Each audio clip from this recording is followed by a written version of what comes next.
gunmen, threaten them that they should be calling terrorist bandits, they threaten them with the NBC code. The media is, of course, I agree with you that the media is complicit. And we are all going to be victims of it eventually, because if people cannot be in their villages and a helicopter comes and start killing everybody, people are going to churches or mosques and people come to invade and kill innocent people in the places, then we are already all victims. So whether we like it or not, if we don't report what is going on in the country, as we are reporting this helicopter killing now in the country, some so-called people who are supporting stupidity and the APC, they're already angry that maybe there's an agenda we are setting. And people, a bomb went off in Kano. They wanted to lie to say it was a gas explosion. So how does that benefit the country? Or how does that even make the government look good when you should be reporting the truth?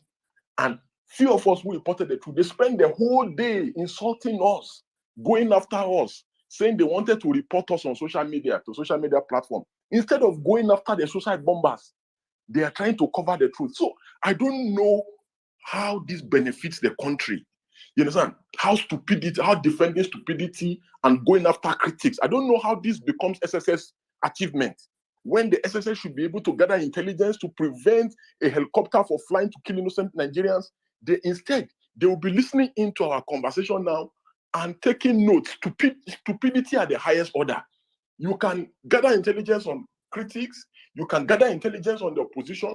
You can gather intelligence on innocent Nigerians who are protesting. You can tear gas labor union people. You can stop people from protesting. You can send thugs to go and attack people who are protesting, but you cannot send your armed personnel to go and fight those who are killing people in a church, those who are going to bomb a primary school in Kano, those who have used the helicopter to go and invade a village in Southern Kaduna and kill innocent people. So these are the issues, and we must narrow them down to make Nigerians realize that on no condition should we even condone anybody supporting APC.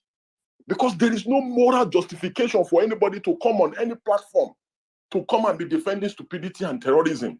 Because if we say we voted out PDP for this same thing, now it is 100 times worse than it was under PDP. 100 times worse. So I would not like the second speaker. The next speaker should be, let me see. I think it's, there's somebody, Nobility of Justice. Nobility of Justice, are you there? Yes, great man, I'm here, sir. Hello, can you hear me? Am I coming out clear? Yes, go ahead. Go ahead, please. Great man, I want to thank you for your selfless sacrifice over the years. You know, consistency and diligence is what God says will make us stand before King and not mere men. For you to stand before King, you're not going to be a mere man. You've paid, you've sacrificed, you've done everything. I want to thank you. I can't thank you enough for this space. The reason why I'm joining this space because it has to do with freedom. I will start with the pinned tweet on my Twitter handle. The Nigerians have been in slavery since 1914 to 2014, 100 years of slavery. And it's not enough for Nigerians. Nigerians think that somebody miraculously will get them out of slavery. That is self-delusion. That means Nigerians are going to be in for another 200 years of slavery. And this time will be more brutal. Okay? Now, talking about the use of helicopter, gunboats, and all that to kill people inside Kaduna. And over the years, there are so many conferences, so many speeches, so many talks and talks and talks and talks that has not moved one pillar from A to B. Okay? It is our right to fight for our right. The moment we continue to think that dialogue and dialogue and dialogue and talking will solve this problem, I want to remind you that one of the great men in the history said that what action is the fundamental key to success. Action is the fundamental key to success. Now, the people coming to kill and the terrorists coming to kill and do all these things are human beings like you and I. They have blood flowing in their vein. They don't want to die like you don't want to die. Are you getting me? I'm not saying I'm supporting violence, but I support self-defense. It is a common truth. We all know the truth. The truth has been spoken beyond that even a child knows the truth. So now the question is, what do we do with the truth to save ourselves and our kingsmen, our people from being killed? Because the killing is systematic. It shows there is a coordinated killing. Let me give you an insight. If you look properly around your vicinity, anywhere, Lagos, Abuja, anywhere you are, on every street, they have people who are watching you as you move, giving reports. These are non-state actors. These are people from a given ethnic tribe who are watching you and giving reports on a daily basis. Okay? So if you also watch when Sunday Igboho came in to help his people, they didn't give him up to 6 months. Had it been they give him up to 6 months, by now, he would have achieved some level of success that Nnamdi Kanu has achieved. But some of you might say you don't agree to what Nnamdi Kanu is doing and all that. It is only action, formidable action, because according to the Newton's third law of motion, for every action, there is an equal and opposite reaction. I told somebody, a very renowned person, before 2015, from research and analysis globally, that there are two forces that will come into play in the space of Nigeria. And those two forces, one is coming from the northeast and one is coming from the southeast. That the resultant of these two forces, for those who understand physics, will determine the direction that this country will head to. There was a war in this country in 1967. I don't want to go to the reason behind the war. I don't want to go to any other thing behind the war, but I want to point out something to you guys. Some people were deceived. Some region of this country were deceived to come together to fight a single region for 30 months. Are you getting that? And at this point now, they have thrown those regions that supported them to fight a given region for 30 months under the bus. So we want to do those people worse than they did to those they fought together in 30 months. So what I'm trying to say is this: we can do this space uninterruptedly for 20 years, talking on this space for 20 years. The only thing that will save you is a coordinated action. We have to start learning how to come together to the truth that it is a matter of life and death. The person coming to you with the AK-47 does not even understand English, does not understand semantics, does not understand philosophy, does not understand the rule of law. The only thing he understands is the command given to him to come and eliminate you. He is ready to lay his life down for the cause he believes in. But you are not ready to lay your life down for your people to stay alive, or for you to stand and oppose this wrong ideology.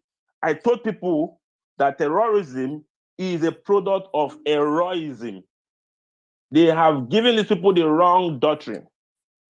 We need to start to understand that there are more bullets inside the word bulletin than the bullet inside the AK-47. If you have 1 million AK-47, you will need 1 million men to man those positions. So what I'm trying to tell you is this: we have to join hands with this IPO. It is just clear that these IPOB guys are right about the whole situation. Everything they've said has come to pass. Everything they've said has come to pass, except we want to deceive ourselves. The only time these things will stop is when people come together and say enough is enough. Is when people come together and say enough is enough. That's when you have the critical mass. Remember that these people have brothers and sisters in up to 14 or 15 countries that they can call on to for this jihad. They are already even on ground in your villages and everywhere, nooks and crannies, everywhere in your community. They are killing. They are not stopping. And you cannot stop them with rhetorics. You cannot stop them with conversation. You cannot stop them with national conferences. You have done, there is nothing Nigerians have not done. But these people are bent on achieving their goal. And their goal is to pass through your alimentary canal. And once they finish passing through your alimentary canal, you are not going to be alive. Okay? We must accept the truth that we have come to this point. Those talking about P2B, I support your ideas of doing P2B, Atiku, Bola Tinubu, Kwakwanso, but those things are periphery. Because we have had changes of government and different presidents up till now, there is no solution. Okay, are you getting it? Thank you very much, my brother. Thank you for your points. The next person is going to be, is it Uncle Wisdom? Uncle Wisdom, yeah. Hi, Comrade Adeyan. Can you hear me? Yes, I can. Okay, thank you so much for the opportunity, and thank you so much for organizing the space. Yeah, I mean, what's happening in Nigeria right now is really, really sad, and it doesn't. I mean, something that's unacceptable in any sane country or in any sane clime, and honestly, must be condemned by everyone. Thinking about it, it just shows an absence of leadership from the leaders we have in the country. And if you watch the APC primary that just happened recently and how people were making very false and, I don't know, irritating comments or applauding the president for his leadership so far, I was wondering if they were living in the same country as we are. But then, be that as it is, many people are talking about secession in separation and all of that. But if you notice, what happened in Kaduna, it didn't happen in the Southeast, for example. If we're talking about dividing this country as a means of solving that problem, it means that we still leave people in the north who are the obvious victims of this issue facing the same challenge. Because I'm not sure that if we're going to divide the country, for example, somebody from southern Kaduna is going to go with the southeast or the southwest or whatever. They still have to live in the north to face the same problem. So I think that rather than clamoring for all of those, what we should be clamoring for is very, very purposeful and effective leadership, right? The truth is, the last person, people you want in government are extremists, ethnic extremists, religious extremists, and any kind of extremists. You don't want them in government because when you have those kind of people in government, they are going to, whether by body language or by obvious rhetoric, support the people that are carrying out these activities, right? So I think that what we should be clamoring for is taking extremists out of government, leaving extremists out. Because I wonder how these kind of things would be happening in a country, and even the president doesn't say anything about it. Nobody says anything about it. And it just looks like there's a collusion. So I mean, it's really sad. It's really devastating. It's really horrible. Sometimes you just wonder. It affects just. I mean, you just feel sad all day because you're wondering what kind of leaders we have. I mean, I understand people from other regions who really feel, oh, we can't dwell with this people anymore. But I mean, right now, since the topic is about the helicopter killing in southern Kaduna, I would think that our support and our statement, everything that we're saying, our conversation should be around how these guys can be really freed from this dilemma. And it's not just southern Kaduna alone. See about what happens in Benue, for example, what happened even in those states just recently and all of that. I think we should all of us should be clamoring for very, very effective and purposeful leadership from 2023, because I don't think Nigeria can survive another 8 years with this kind of very bad and ineffective leadership that we have. All of us, we must come together and begin to galvanize support for very, very effective leadership. As we see now, the choices are made on the ballot box. We must now begin to get involved in the political system, and which is where I'm going to take my second point from, because I watched the APC primaries and the PDP primaries, particularly the APC primaries, and even the primaries that happened with ADC yesterday. You will see that the people that actually decide the leaders that we have are sometimes are not people that hold the same values that we have. So I don't think that even the decision that we have to make in terms of leadership of the country begins from the PVCs and ballot boxes alone. I think that we as young people, we as people who have this kind of values, must now begin to get involved in the political systems as well. If the narrative that you're selling to us now is that APC and PDP can never lose the presidential election, then why don't we get involved? I mean, why don't we massively intrude these political systems and now begin to get involved in those political parties? And I'm not even saying that I'm supporting the opinion that we can't get PDP and APC out, but I'm saying if we look at this from the broader picture, what are the alternatives? What are the alternatives, for example, to a force like the movement of social media, for example, people who want to really put this APC and PDP out, but yet the narrative is that there's no force strong enough to remove those people. How do we do that? Then we can now begin to get involved in these big political parties and begin to make our statement known. Governors would take money to support candidates. We can just decide by ourselves, within ourselves, if we are opportunity delegates, for example, to vote against these blocks, right? I think that now it's an eye opener for all of us to get involved in the political system. We must not leave the political system for people with no ideas, for people with no values, for people with extremist ideas to begin to hold those systems for us. I think we all now must now begin to get involved in the political system. Thank you so much.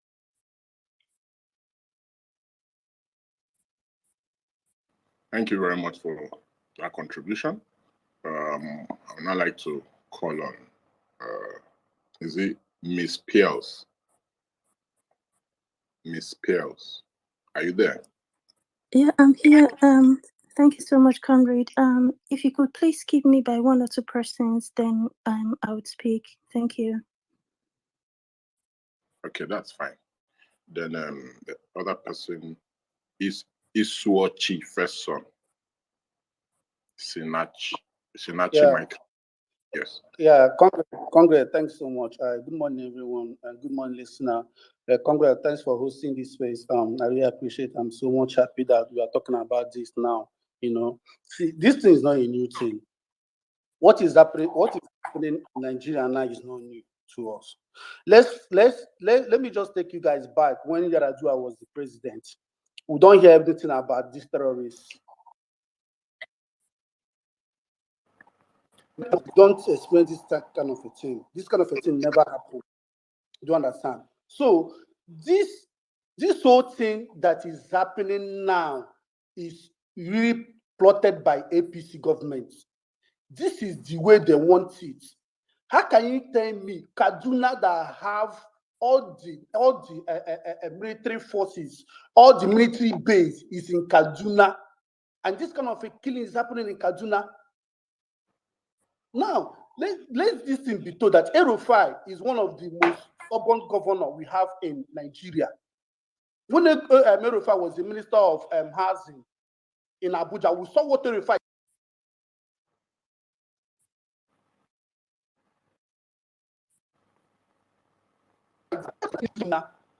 What is stopping El-Rufai to do those things?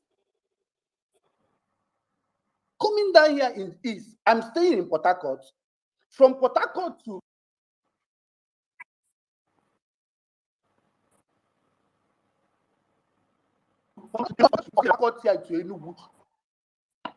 we can barely hear you. I think your network, you know that your network is quite bad. Can you hear me now? Can you hear me now? Natasha, I think you should come in at this point and properly co-host here. So we can barely hear you. The network is quite bad. Can you hear me now? Yes, it's better now. It's better now. So traveling from Port Harcourt to Enugu, you can if you don't pass checking point, you pass up to 20-something checking points. But let me tell you that it's not even safe for you to travel from here to Port Harcourt to Enugu. Something must happen. I'm from Umunoj. I'm from Isochi in Abia State. Last week, they kidnapped a Methodist priest that was coming to my village, and the distance that the kidnapping was not far from the military checkpoint. It's not far from military checkpoint. So that shows you that these people are working with our intelligence, our militaries. Nigeria military is compromised. Nigerian government is compromised. Okay, this thing that happened in Kaduna this morning, was it mean that it's IPOP that this thing happened, that did something like this, or did riot in Aba? You will see you will see how many armored tank and how many military that will deport to east to Aba. Why are they not doing anything like this in Kaduna? What is stopping them from doing all this kind of thing? What they did when they did Operation Python dance, that energy our government used in Operation Python dance to east. What is stopping them using that same energy to tackle this terrorism that is happening here in Kaduna? What is stopping them? So to show you that these people is being sponsored our politicians have been the ones sponsoring all these things. And funny enough is that even the people that colonize us is not saying anything about it. The British, the so-called British that colonize us, is not even saying anything about these things. This thing is really plot. It's planned. What is stopping British? What is stopping Britain? What is stopping them? What is stopping them from putting mouth in this thing that is happening in Nigeria? Because they gave the power to the north. They gave power to the north. They cannot collect the power back. They gave the power to the north and they cannot do anything about it. Every morning we wake up to another sad news and they're taking this as a normal thing. Okay, if these terrorists are if they are working or they are against the government, APC and PDP hold their primaries. What stopped them attacking them? What stopped them attacking them? They're just killing innocent people. They're killing farmers. They're killing everybody. See, the thing that we refuse to understand is that these people, they are trying to Islamize Nigeria. That is just the truth. They are trying to Islamize Nigeria, but it's not going to happen because we people of Biafra will not allow this thing to happen. That is to show that we IPOP, we know what we are doing. If everybody can protect this, if everybody can protect their village, protect their state like IPOP is doing, this kind of a thing will not be happening. This nonsense will not be happening. It's because of they are attacking us. They will collect guns from us and they will give Fulani guns to go and kill us. That is why all these things are happening. Okay, thank you very much, my brother. God bless you. I will now call on the next person is going to be, okay, I think Uncle Wisdom has spoken, right? Uncle Wisdom has spoken. Yes, I've spoken. Yeah. Yeah, okay, so I'll just take you back to listener so that we can have more people on the platform. I'm here, please. Okay, Inamaka, please, before you go on, I just want to re-echo the words of General T.Y. Danjuma. He said they collude with the armed bandits to kill innocent Nigerians. He said the military, they are not neutral. They facilitate their movement. You know, these killing in southern Kaduna today by the terrorists using helicopter has once yet again reaffirmed the assertion of General T.Y. Danjuma that indeed the terrorists are being aided and abetted by our security agents, because there can be no other justification for what has just happened. There is nowhere in the world, even in Afghanistan, at the height of the crisis, where terrorists are using helicopter to bomb and kill people. There's nowhere. What is happening in Nigeria is extremely strange. Extremely strange. So, okay, so Inamaka, please, you have the floor. Okay, thank you so much, Mr. Deji, for giving me this opportunity to speak. And I also want to congratulate you and say a very big thank you for how you've been coordinating yourself in the social media platform and even offline. You have been very, very consistent in terms of you wanting Nigeria to be a better place. I've seen some other people that 1 minute they are with answers, the next minute they are saying answers is bad and all that. You've been relatively consistent. And congratulations and thank you. Please, sir, I encourage you to keep it up. I'm going to be very, very brief. Right now in Nigeria, we are comparing APC and PDP. Which one is worse? We are looking at some people are saying APC is worse, some people are saying PDP is worse. How can we be discussing about the achievement from the negative perspective or from a minus perspective? That is totally wrong. As for politicians sponsoring these people, yes, politicians are aware. I respect everybody's opinion in this matter, but my thinking is I don't believe anybody should be violent in trying to solve this situation. This situation can be solved in Nigeria peacefully and amicably by a strong revolution. We have seen where the sons and daughters of some of these top politicians, when they hold their weddings, PDP and APC, they're invited in those weddings. None of us is invited. We're only invited during election. Once they are partying, they all party together. They congratulate each other. They move from one party to the other. They are all the same. When I mean the same, PDP and APC, they only divide us during election. They remind you that you are Igbo. They remind the other man is from Hausa. They remind you are a Christian. They remind the other person is a Muslim. And they play all sorts of cards to get your support. As soon as they get the support, game over. Time for wedding, all of them come together. Time for contracts, all of them, share it among themselves. During investigation, they don't investigate each other. We see how people in PDP that have businesses that are shady, and EF is not saying anything about it. The current APC government is not saying anything. I don't want to mention names. There are people in APC that have shady businesses. Nobody's mentioning them. They are allowed to patrol, go about their business because these people are one. I strongly recommend that 2023, election in 2023, there should be a massive statement from the youth. We should not just be online. I want to encourage people like you. I don't even mind contributing money myself. People like you, Mr. Deji, that has this very strong platform to come up with something that will not just keep us online, something that will keep us on the street, because the action happens on the street. We need to make a very big statement. APC and PDP should not near this power. They play with people's lives just to be in power.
Sorry, is it just me or can anyone else not hear him? No, I don't think it's just you. I can hear as well. I had to put my mic on, but I think everything is trying to reshuffle back.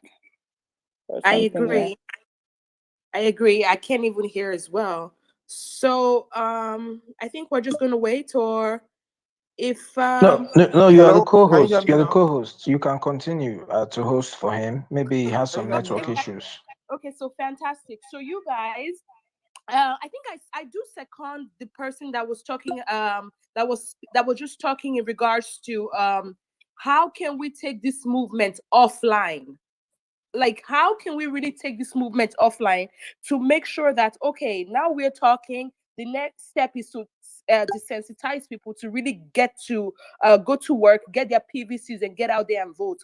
But the other thing again that I was having issues with, I do feel like in Nigeria in general, when elections are coming, there is a tactics that this elite have come up with. I want to call it the divide and conquer tactic. You know, sometimes I do understand when people say, okay, when we went to this place, we saw like Fulani headsmen or Fulani terrorists.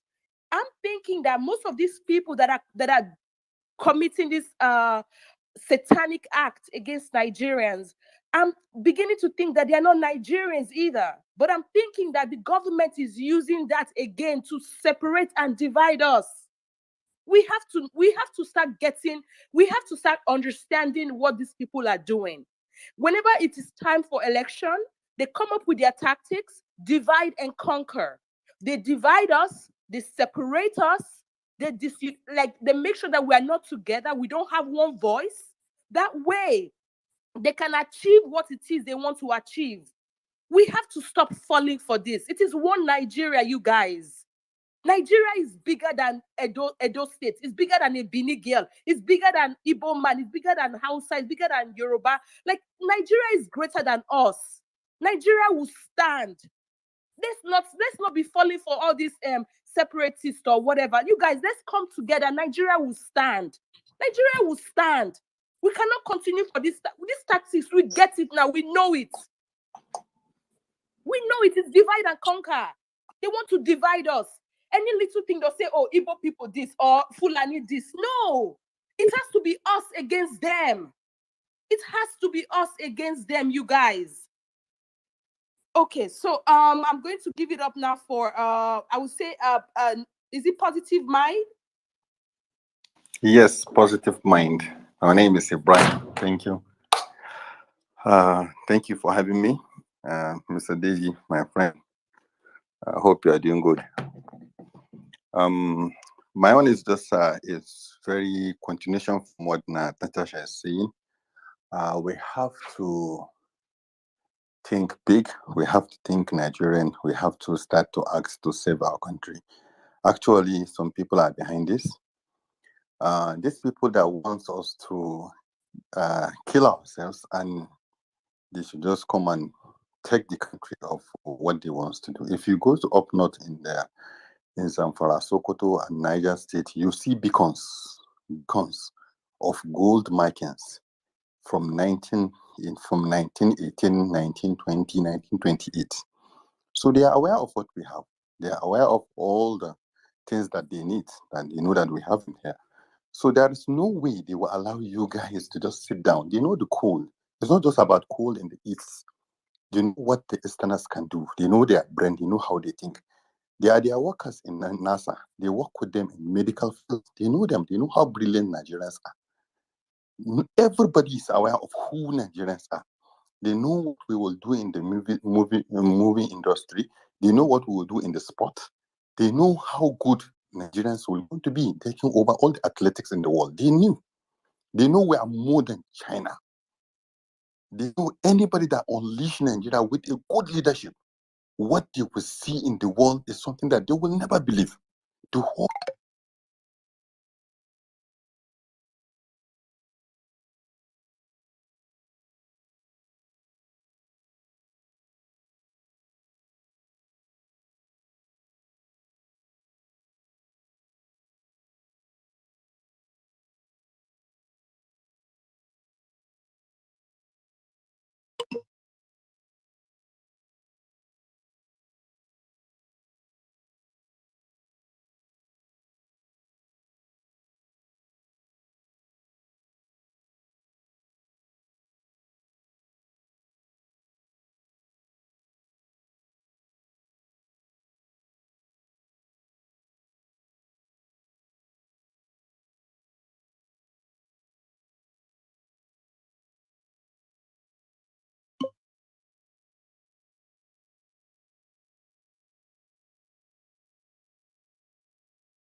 Now they go the line. They go the line. Right, I got no updates. I got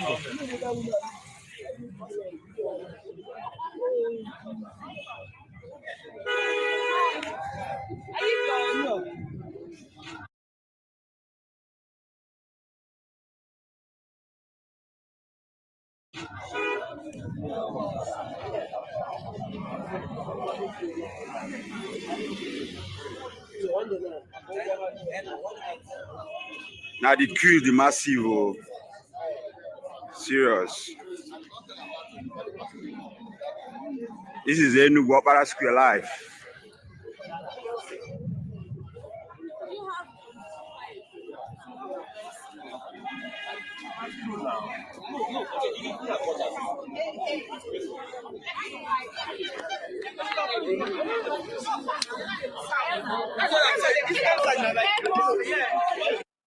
We're back again. Let me just start adding the request. Those who want to speak, we're sorry if we had lost anyone in the process of their submission. You can just simply send request again. We'll add you. Hi, everyone. Hello. Yeah, hi. Just before we kick off, the last person that was talking just before the network cut us off, can we try to get that person back? Yes. He was making some good sense. Yes. So That's positive mind. Positive mind. Okay. Yes. Okay. So I want to pause first. Maybe later I can talk, but I want to hear from him first. Yeah. Okay. Okay. Is he back? I don't know. I don't know yet. I don't know. I haven't seen his request. Oh yeah, I know him. He's my old friend. Okay. I'll Yes. mute my mic for now. Yes. Okay, thank you. For him. Oh God, I can't find him now.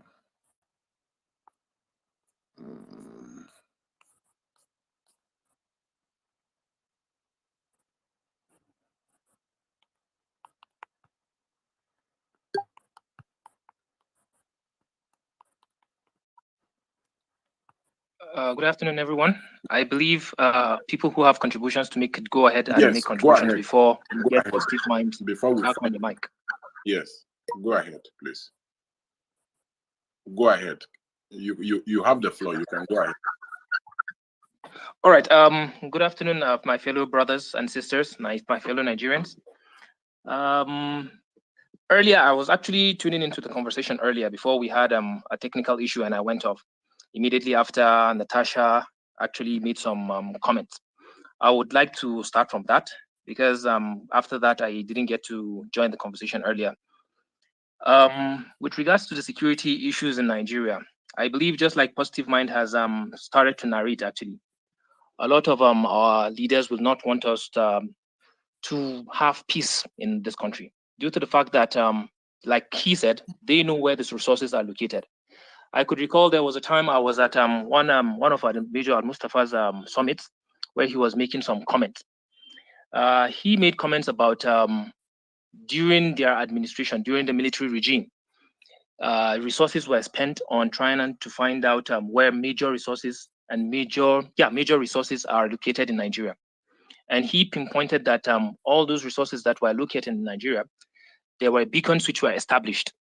The coordinates were there to tell us that specific kind of resources are located there, there, and there, and with some certain quantity of them. So I believe most of the places where we are having insurgency in Nigeria, definitely our elites are part of it, because there is no way you would have security insurgency lingering for this long, and the security agencies will tell us that they do not know those who are perpetrating this evil. I believe that is not possible. We definitely have an insight to those who are perpetrating this evil, but then the willpower to deal with these miscreants is the problem. That is where there is the disconnect. A lot of times, these leaders of ours, they tell us these people are coming from overseas, these people are not Nigerians, blah, blah, blah. But then we know they are not coming, they are not Nigerians, some of them. Then tackle it. Let's tackle the problem head on. But then there is no motive, there is no enthusiasm by our leaders to solve all these problems. They just keep on telling us that these miscreants are not coming from Nigeria, blah, blah, blah. We're tired of hearing that. We need to see solutions. Secondly, the reason I would like to call our attention to one comment which Natasha made. I would like to address that, please. She said that the Muslim ticket in Kaduna State is one of the major problems we're having in Kaduna State. I would like to defer to that motion, please. I believe we need to understand the security architecture of Nigeria. We need to know how the security architecture of Nigeria works. And when we're taking into cognizance the security architecture of this country, we know that the security lies solely in the hands of the federal government. The state governor can only report to the federal government. The federal government has the power to, disburse power or to tell the security forces to take action. The state governor cannot do that. So we need to know that there is a process to this security architecture. And then where this architecture has faults, we need to call our legislators to book. We need to call them to account. We need to call their attention to that so that we solve those problems, not to blame it on one particular person, whereby he has no power to do anything about it. So we need to understand where these powers are. We need to know, okay, if we're having disconnect here and there, these are the people we need to hold accountable for that. I would say that when it comes to the solution of our, with regards to security agencies, we need to hold our legislators accountable. They need to do something about it. I could recall there was a bill in the House of the National Assembly. The bill was for establishment of state policing. We need that right now. We definitely do need that right now. And I believe people are not clamoring for state policing enough. We need to put our voices together. We need to put our hands together and clamor for the fact that we need state policing. It's high time. Things are not getting better in Nigeria. Things are getting worse. And we need to come together and then air our voices. There are processes about this. There are processes to go when we want to get our voices heard. And these processes would definitely start with us holding our legislators accountable. But if we cannot do that, we cannot just come and blame El Rufai for the security challenges in Kaduna State. That would be very unfair of us. I believe we need to be fair when we're trying to blame people. That is the first step in making change. That is my personal take. Thank you very much. I'd like somebody else to continue. Thank you very much for those wonderful takes. However, the poser remains that ever since the Muslim ticket that was introduced by El Rufai in Kaduna, there has been more insecurity in the country, in that part of the country. And that it is also imperative to note that because of our religious, ethnic, and tribal differences, it is always good to balance the equation so that there will be pushback. If there was a Christian deputy governor of Southern Kaduna, there will be pushback from the place by the deputy governor. He will be stamping his feet. Even if he doesn't have any power, at least he will be crying that they are killing his people. But now there's nobody there. When there was a Christian deputy governor, things were not this bad in Kaduna.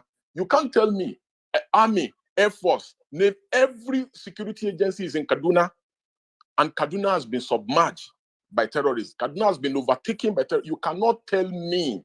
It is, even if there was any doubt before, with this attack by the terrorists using a helicopter, it has confirmed the fears of everybody. All the noise that Melafia was making before he died, it has been justified that indeed there's government hand in this insecurities. And that's what Natasha was saying. And that's what many people are already saying privately. They may not have the guts to say it publicly. However, since the introduction of the Muslim ticket in Kaduna by Nasir El-Rufai, the situation in Kaduna has gotten worse. And that's the question people are asking, and people want an answer to it. That why is it that when there was a Muslim governor and a Christian governor, things were not this bad in Kaduna State? So thank you. And I think I have gotten back the last speaker that was speaking before the network went off. So let me add him. Just that. Who is going to volunteer to go off? So we bring him to finish, then we bring you back. Who will volunteer to go off? I think Huh? I would. Okay, thank you, my brother. I'll bring you back. Don't worry. I'll bring you back. Thank you for that. So let me add him.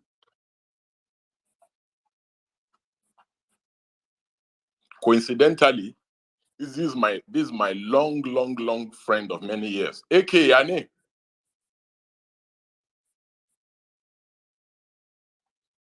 Yeah, you have the floor now.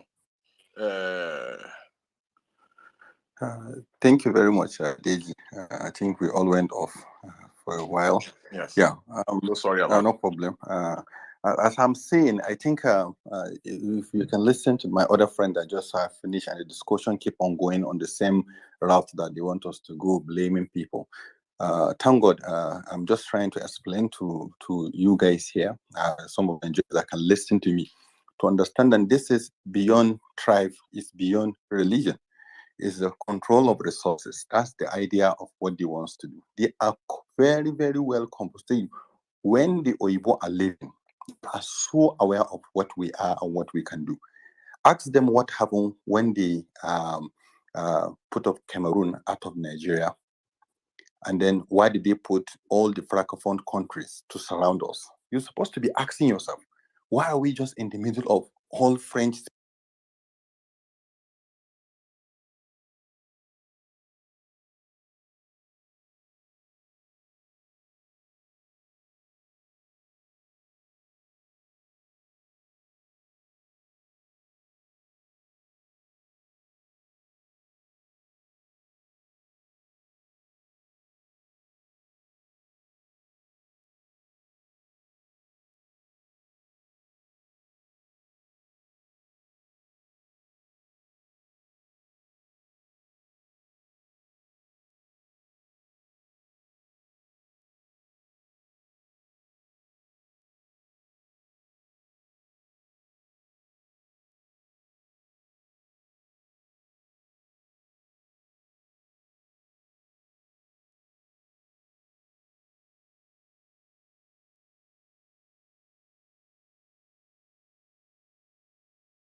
Now, imagine the former chief of air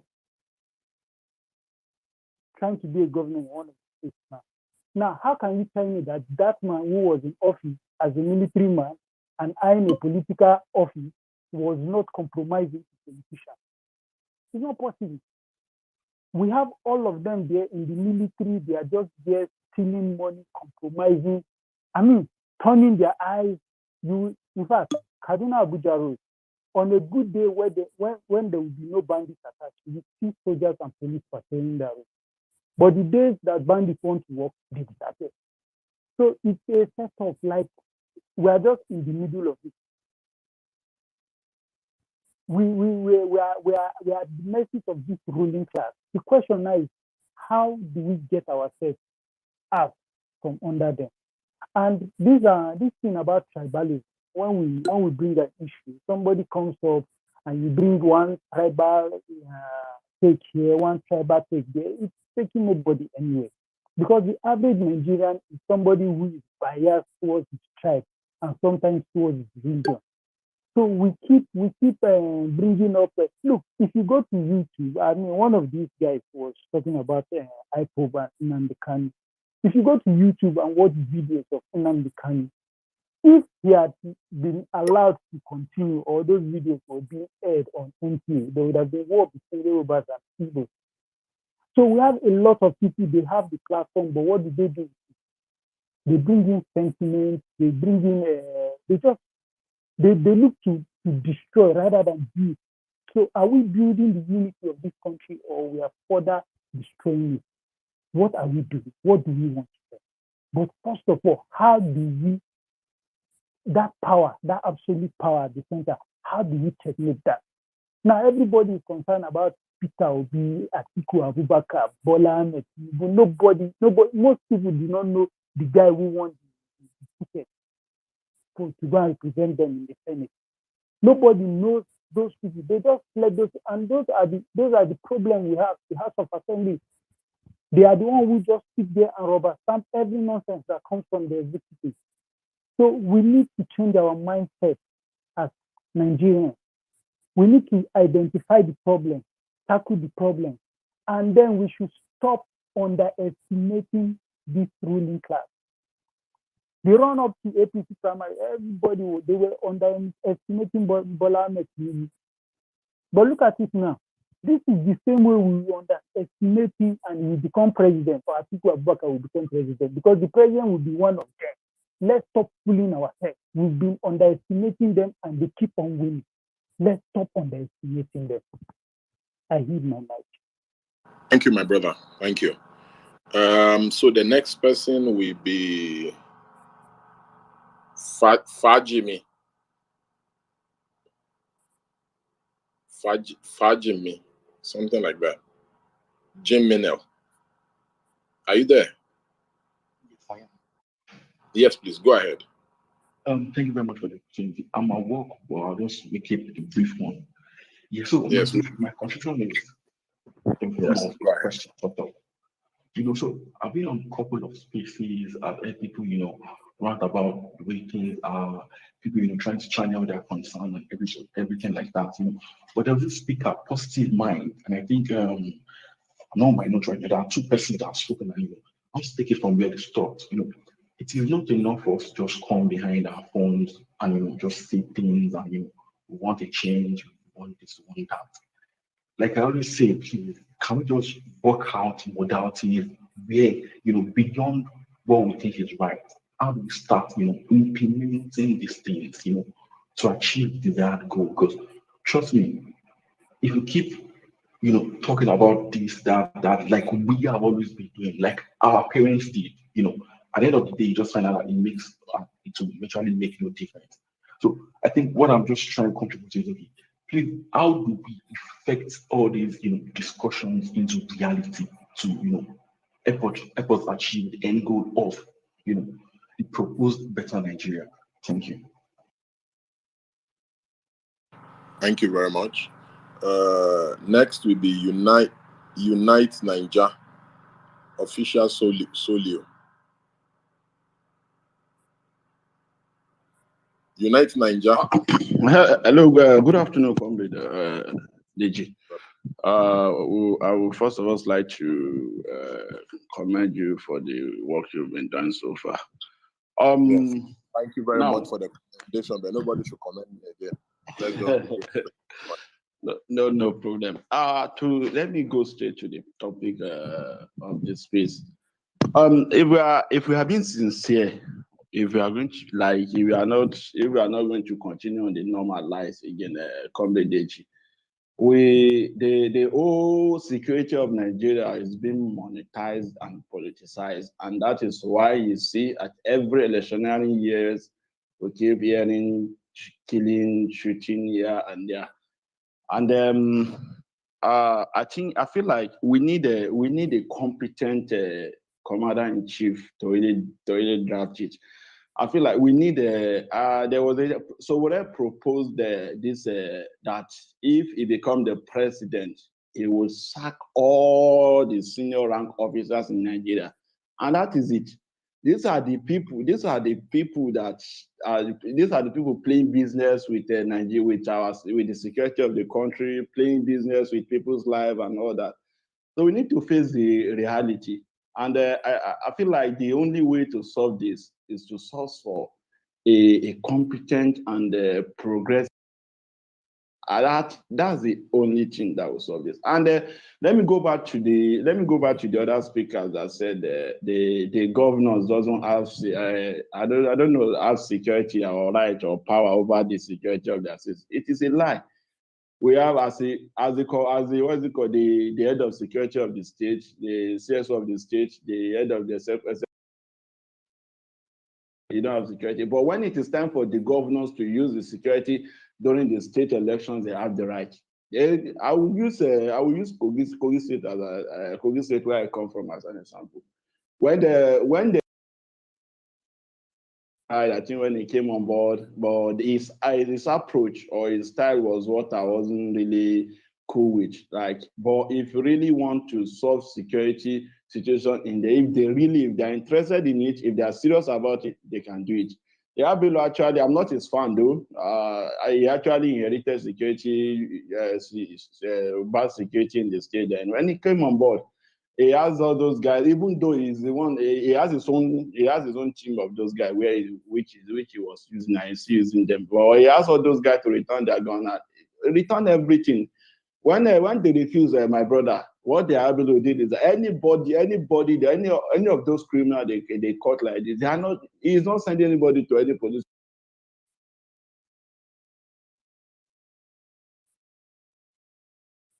The security sector of the state has reduced a little bit, but he was still using those guys and the security men police. I was at the polling unit in the same Kogi when civilians in the military and police, I'm sorry to say this, when civilians in the military and the police uniform came to the polling unit, obviously you know that because we knew them.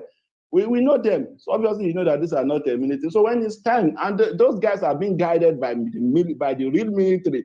As in, we have two people, we have civilians and the real military inside uniform parading polling unit, disturbing people. So why would anybody now tell me that the governor doesn't have power over the security? It's a blatant lie. Just that we are not serious. Everybody is playing business with people's life, which is because we have a president there that doesn't even give a fuck about whatever is happening in the country, just sleeping up there. So I feel like the solution to this, my comrade, is we need, what is the way out? We need a serious commander in chief. We need someone to lead the affairs of this country. That is the only way to get it right, because none of us, we can't possibly sack the army generals and all that. And these are the people that have successfully monetized the whole process for so long. It is business. They are making cool money from all this. That's just the fact. I don't think there's any way to it again than to just get it right. And again, when we are here forwarding the third party and whatever, we need to realize that decisions are being made from the grassroots. Like the other speaker said, we have House of Assembly, we have Rep, we have Senators. What effort are we putting on ground, you see that we have other people from the grassroots who will represent us at the state assemblies and all that. We have a lot of things to do. And again, our constitution is we need constitution of the people, not military constitution again. And we need the legislatures to drive all this. So I feel like that's just my contribution for now. We need to look at the whole thing holistically and not just we coming here to complain every day. Honestly, nothing will change if we don't take action. And it's not by we keen behind one Messiah. We should be very careful of the same Messiah chant that led us to this very thing. We need to take our time, make sure, like, we need people like you. All I just mean is that we need people like you who have been consistent. Like, well, comrade, if you're on the ballot today, I would do anything to vote for you. So we need people that have the mentality that is ready to lead this country, not people sitting at their corner after 4 years, they come out again and say, those ones are not serious. Those people just sitting somewhere after 4 years, they come out again, you lose again, no one will hear about, no one will hear from you. So that's my contribution, comrade. I think I would like to use my mic now.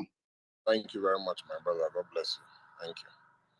So the next speaker will be. Can I talk now, please? Yes, If you don't mind. yes. Go ahead. Go ahead. Okay, yeah. So yes. Go hello, ahead. everyone. Hi, everyone. Hi, Nigerians. How you guys doing? Before I start, I would like to first start from where we all failed it. You know, the last failure we had was NSAS.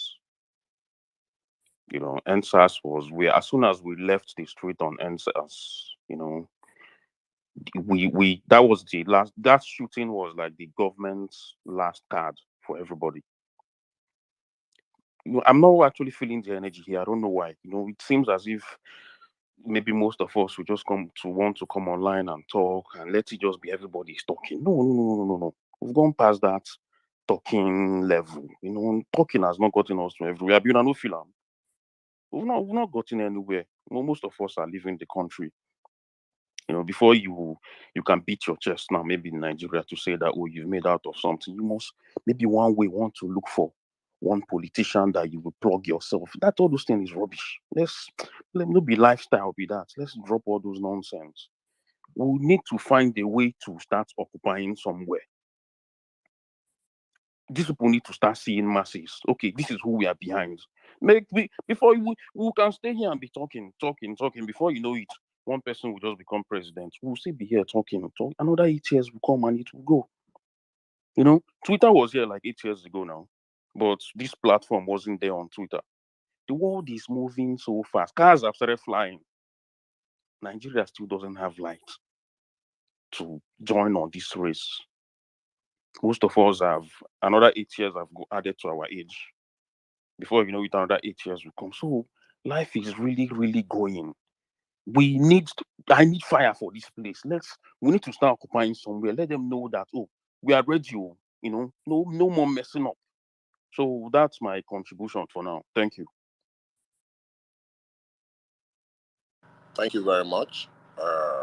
Next speaker will be whose hand is up? Let me see.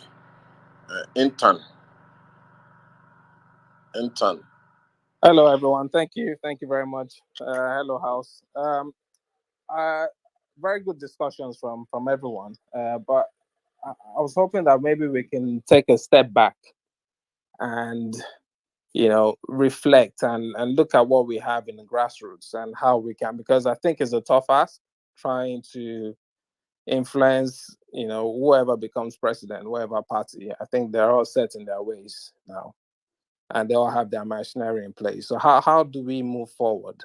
How do we start to influence things from the grassroots? Who are the youths who have tickets at the moment that we can identify, that we can engage, that we can influence, that we can support? How do we mobilize? You know, the same way we mobilized during the NSAS. How do we mobilize in a more constructive fashion? You know, in a less violent fashion. You know, to make a difference. You know, I'm willing to listen to ideas, but I think that we need to take a step back and, you know, start from the grassroots again, because we're not going to make much of a difference to what's going to happen in the next 4 years or 8 years, but we can start to make difference in the grassroots. Okay, thank you very much. Thank you. How do we make sure that I like the conversation, the way the conversation is gradually flowing, of how do we make sure that we don't come and elect another government that will be aiding and abetting terrorists with using helicopters to kill innocent people, you know, because it's just sad. The Kaduna situation is extremely sad. You know, look at, even in the same Ondo state where people were killed in the church, people were still killed again. We are just discovering that people again have been killed in Ondo, you know, and it's very, very unfortunate what is going on in the country. Yes, so the next speaker will be Adedola. All right, thank you very much. Good afternoon, everybody. So I'm really excited for like a lot of things I've actually been hearing here, and it's good to know that like we have like a lot of people that really already understand Nigerian politics. Now we need to recall that all of these things that are currently happening, it has become sort of like a repetition, like a cycle basically. Now, well, if we recall other elections, we find out that these same process, these same things of violence months before election, consistent violence months before election, it has become a thing basically. And thank God you guys realize that it is a political strategy basically to get a lot of people distracted. Now, the issue of Ondo or what people happened, Southern Kaduna, and I don't want to be negative, but these things will continue happening until it actually gets to election date. The whole point of it is to get us distracted. Now we know that there is no way that we want to talk about all of these things and excuse the government, obviously. How can, I mean, terrorist groups, we naturally know them to use guerrilla tactics to actually attack. They use hit and run. They never have the conscience to actually, the mind to actually face square on. Now they are using choppers. Then very soon it will get to a point that they will start using maybe like fly jets. I mean, possibly at the end of the day, they'll probably have their own submarines even before Nigeria. So basically, these things are advancing, and we really need to get it faced squarely. And it is all a political game. Now, if this whole situation will change, then the political sphere itself has to change. We don't want politics anymore, right? We want leadership, basically, because so far, for like the past maybe let's say 20 years now, we've mostly been having politics being played in Nigeria. Now we want somebody that really has the interest of people at heart. One. Now, secondly, we need to go past the point of actually canvassing for people blindly, right? Beyond voting for your culture, beyond voting for your religion, beyond all of that, we need to know that whatever decision that we make now would be effective and would actually would have to live with it for about 8 years or maybe like 16 years, because obviously we know that if we hand this over to because we know that if we hand this over to the wrong person, it obviously basically becomes like hereditary again. They actually hand it over to another person and on and on and on and over again. We need to break that chain. Now, how do we break that chain? Beyond just saying, okay, I know that a lot of people have been clamoring some specific candidates and all of that. But personally, I believe that you need to make your own decision and be firm.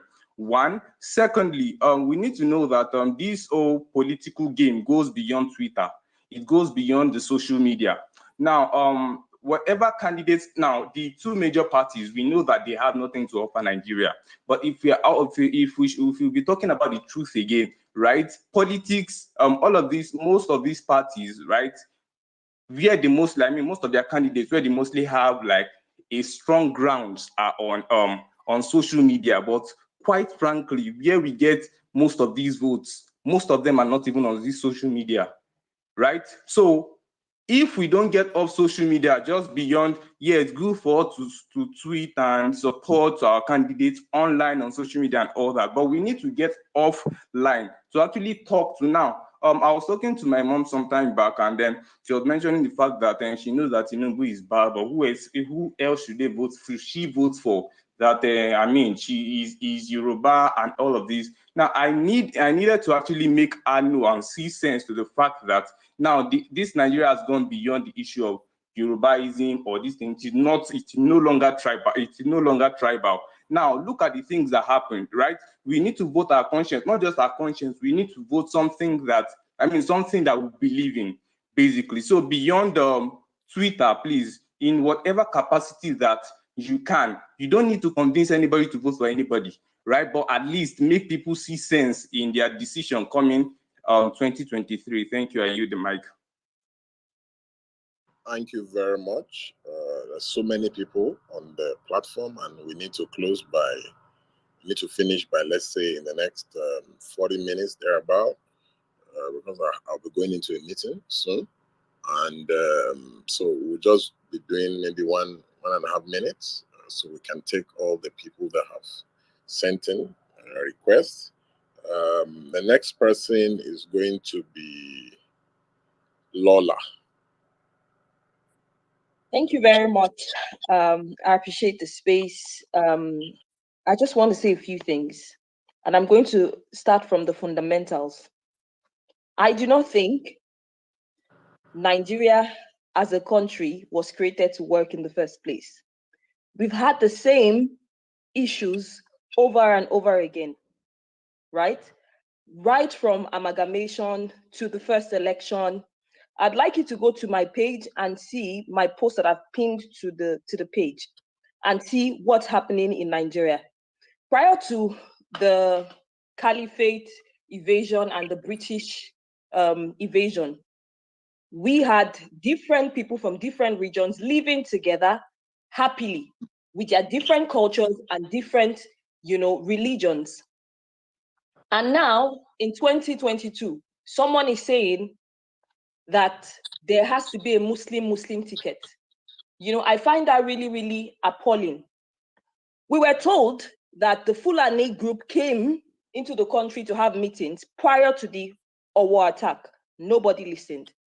Look at what happened in Afghanistan. Do you think people did not pray enough, or they didn't do what they needed to do, or they didn't have PVCs? They had PVCs. There's someone on this platform who said, a public person, who said that the killing of that innocent girl was right. I've never seen any Christian coming out to say that, oh, they should kill somebody because somebody made jest of Jesus Christ. And that same person said he was doing an empowerment program on social media for youth to come and sell their this thing.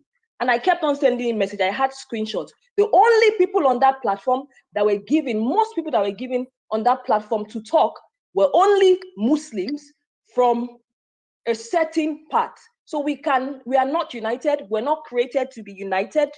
And then it's a joke that Nigeria can work. Abiola tried it. People tried it. If tomorrow, I wouldn't even suggest Comrade comes into government, because he will just, he's too good for the government and is likely to lose his life. These people don't care about anything development. All they want is the country should be a certain way they want it to be. And they don't care. I'm so disappointed that Tinubu could say that he went and called him and said, okay, stop crying, he should become president. Now is our own turn. You don't know, the information we don't know with regards to security is more than the ones we know. And these people are heavily funded. They know what they are doing. We've not seen anything. They've surrounded us. And it's so unfortunate that during the Biafran war, we gathered to fight against the Biafran, right? And the same thing that's happened to Biafra is what is going to happen to the Yoruba land if we are not careful. This is not the first time countries are Islamized. I don't have a problem with anything. But mine is that most of the things they are doing is against human rights, and they know what they are doing. These names that you see in government today have been long during the Biafran War, down to the Dangotes, down to the Obasanjos, all of them, they had their place, their part to play. And all the PVC that we're doing, trust me, is not going to go anywhere. Is it not clear? How can somebody that his hand is shaking be the one to win the flag? They won't even allow you get there. They won't allow you get there. Bola Ige and the lives of people have died. So for me, I am not going to say, oh, people should start fighting each other or doing anything. But let's come to a reality. We cannot live together.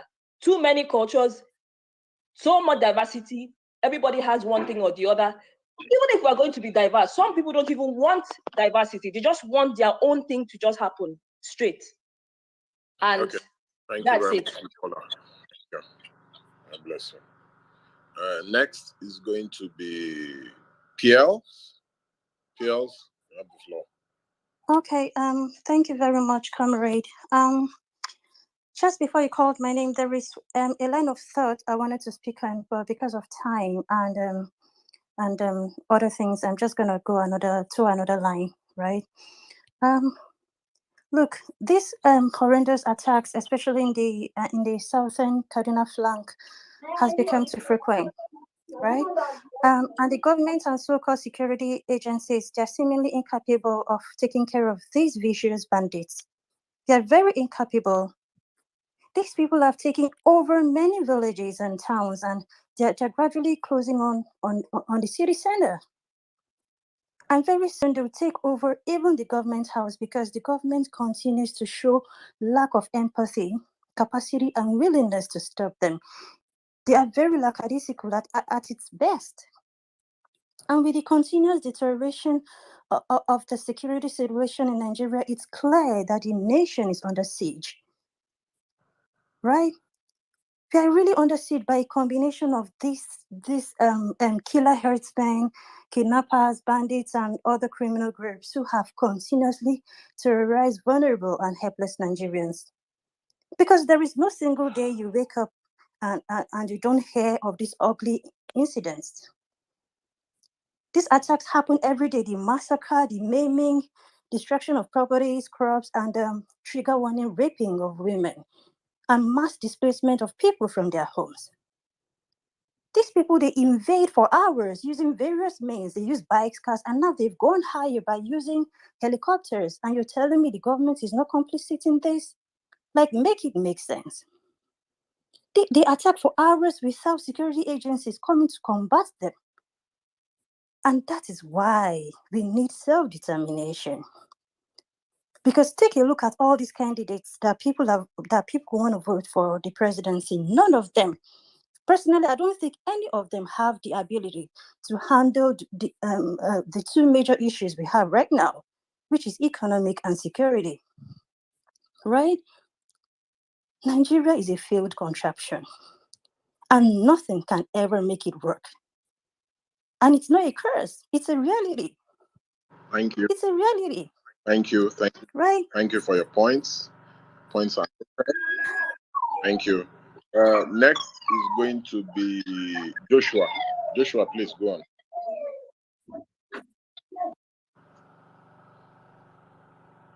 All right, thank you. Yes, thank you, comrade. Yes, please. Good afternoon, everyone. Good afternoon, Nigerians. Thank you all for the information. Thank you, comrade, for this opportunity. All right, quickly, let me just add some points I think the security challenge in Nigeria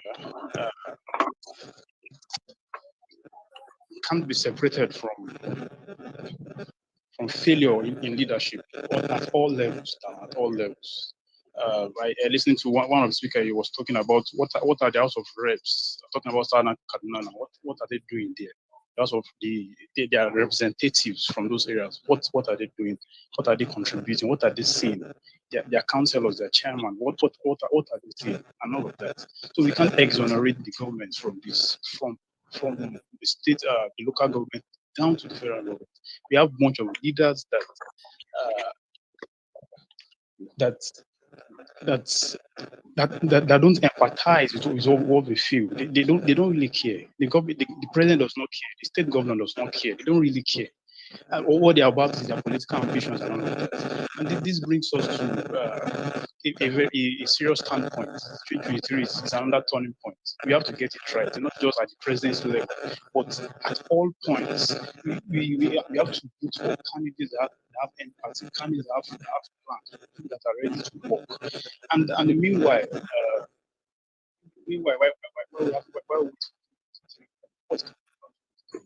about security issues in this country, is it that because the government don't care, you have to, is there a way you can write to probably the ICC, International Criminal Court, probably make a case there that our government, they don't really care, and they are not doing enough to help this state and to kind of shed more light on this story. If it's possible for us to kind of let's let the UN know about this stuff. Let's let the UK government, we are part of the Commonwealth nations of UK. Let them know about this. If there's a way to let take it forward. Thank you very much.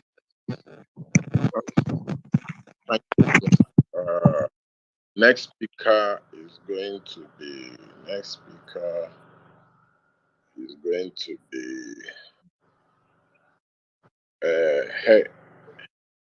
Renata.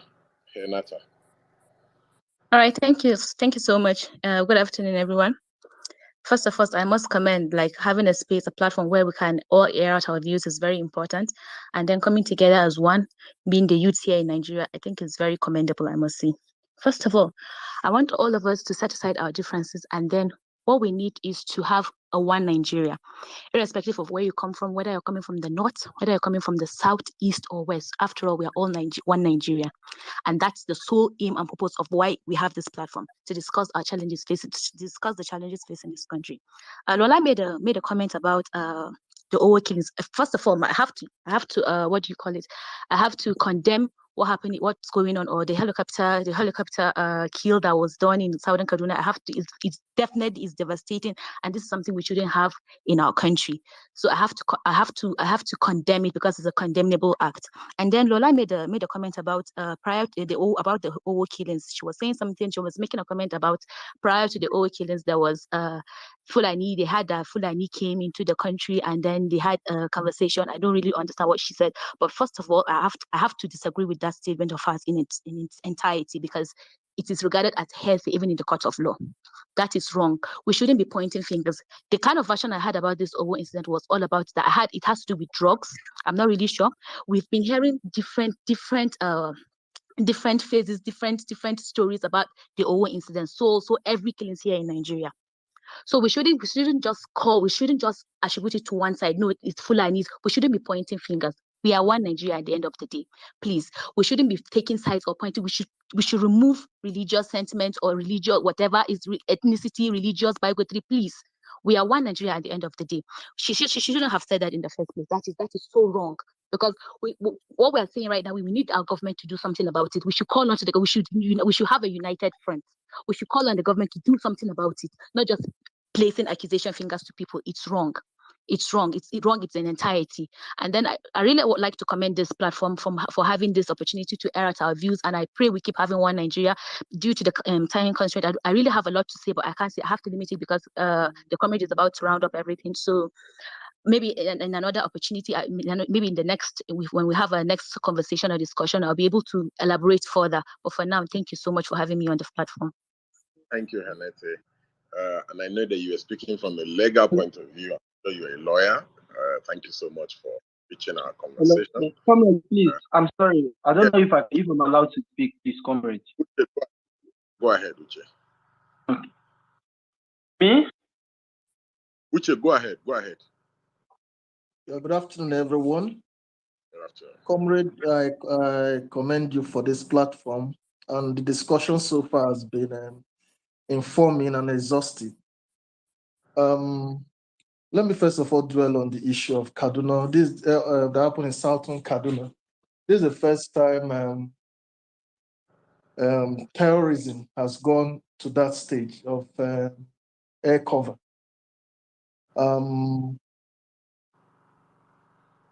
It's something that should, by now, the government should be on it to solve this problem, because for them to be able to have ability to fly creates a big problem on its own, and this should not have been allowed in the first place.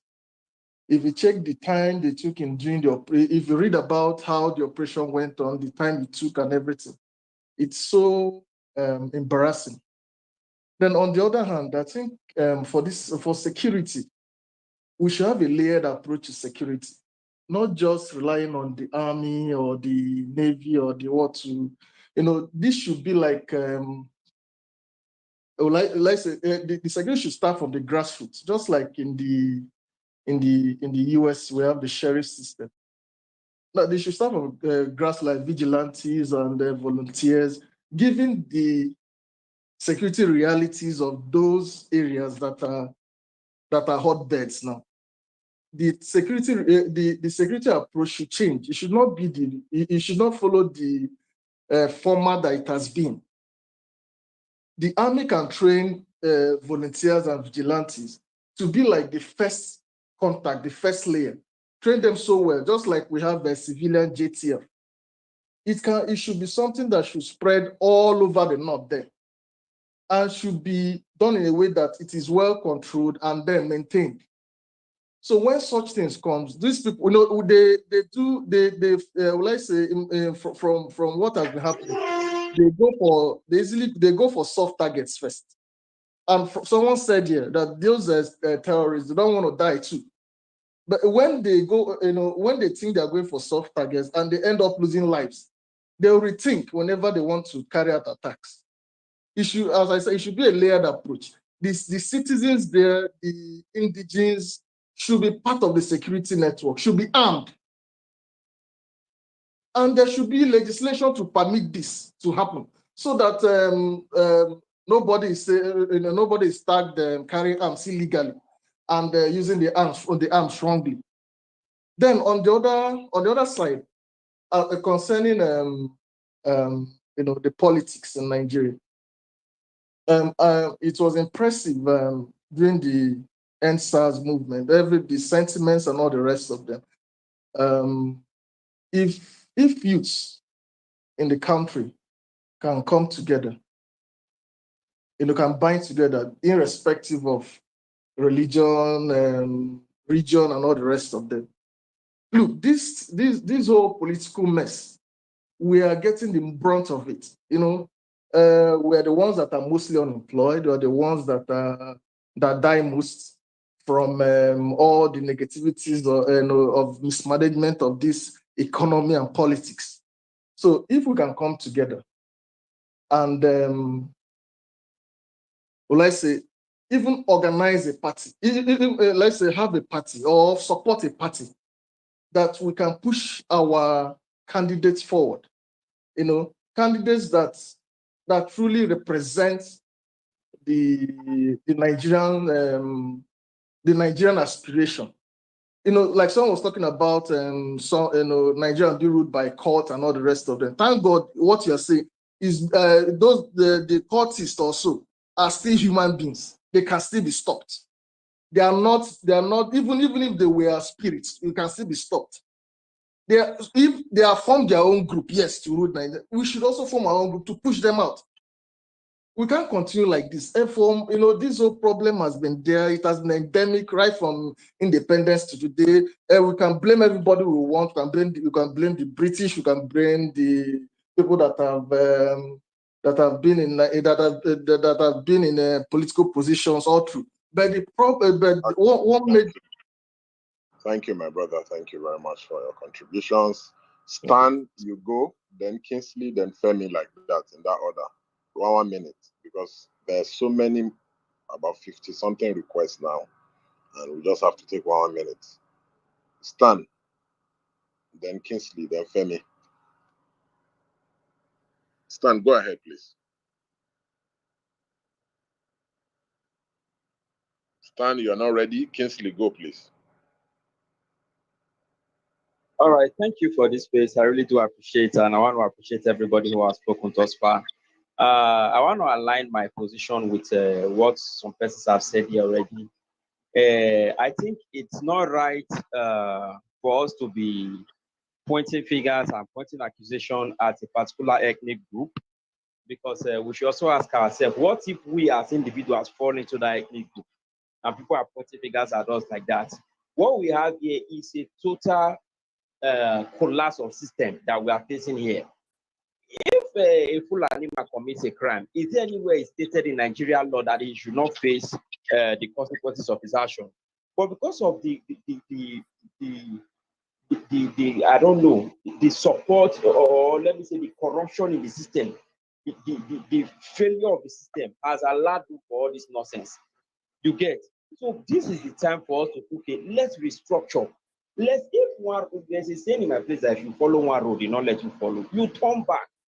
Because if this thing is not helping us, this thing we call a constitution, this whole process is not helping us, can we sit down as a country and talk this over? And meanwhile, I'm not kicking against people getting their PVC, but PVC, it's not an issue compared to what we have on ground. People using helicopter to attack citizens of this country, and we are talking about like the first citizen, as with those people were even armed, the people they were attacking, it's a different ballgame. People who don't even have cutlass, they don't have that you are attacking them from air, and you say that's not a full-scale war. My brother, my sister, we are in a full-scale war in Nigeria, so long as I'm concerned. It's a full-blown war. The earlier, because whether we like it or not, the elite class, if it gets out of hand, they are always protected. But I just pity the common man who cannot even afford transport to run from here to Ghana. I pity that woman who sells corn on the street to just send his own child to school, whose child is even sitting at home now. This whole system is a mess. And I wonder why our people are not angry, why Nigerians are not angry. You get, people are massacred in our world. The next day we carry on with our businesses as though nothing happened. The next day we carry on with our business. Thank God, somebody will be thanking God, thank God, say I don't go to church. Instead of us to be angry, that why would this even happen in the first place? But so long it's not all that is involved, we carry on as if nothing happened. And that's why these leaders are taking us for granted, and they'll continue to take us for granted.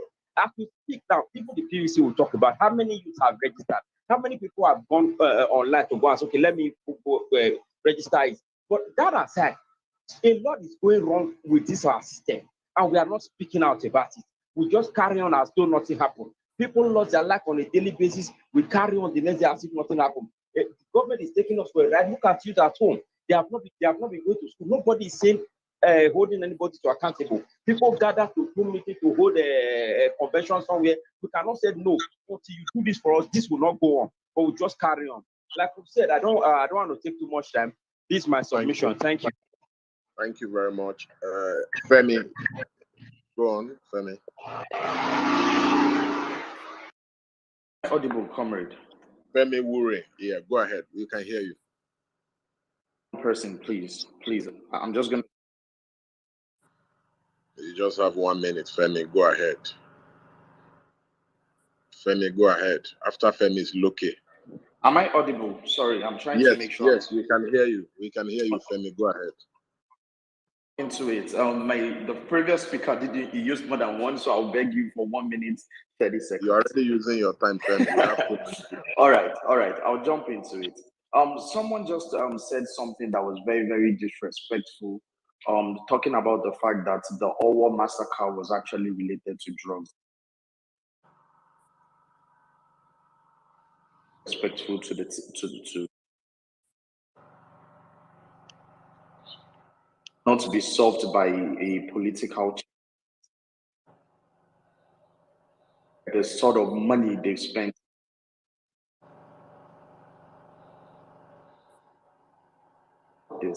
There is no way you would solve the problem of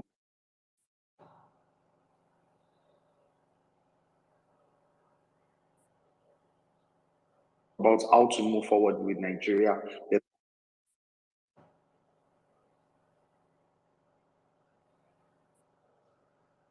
Hello. The network is a little bit bad. I think we're going to come back to you. Comrade, is it better now? That was why I was trying to say you should skip me back. Oh, it's better, yes. All Go right, ahead. all right. Go Yes. ahead, continue. So this is the thing, and this is what I'm going to advise the Southern guys. Look at You guys need to understand what has been happening around the world. You need to also understand that countries like Mali, Chad, Guinea, and Burkina Faso has been taken over by the military. You also need to understand that there is a difference between Wahhabism and Islam. You also need to understand that the things that are happening in Nigeria are actually happening in other countries and have actually happened in a country like Afghanistan. And you need to know what is coming. Nigeria is going to be overrun by Boko Haram, and we all know what Boko Haram stands for. And that is the same thing the Taliban government stands for. So when we are talking about a clash of civilization, which is clearly what is happening in Nigeria, and I just laugh whenever the youth are saying our PVC would get us there. Where was your PVC? Or I mean, can't you see how glaring this thing is? The people that killed Deborah, the Inspector General of Police came out to say that they are not from Sokoto State, that they are from Niger Republic.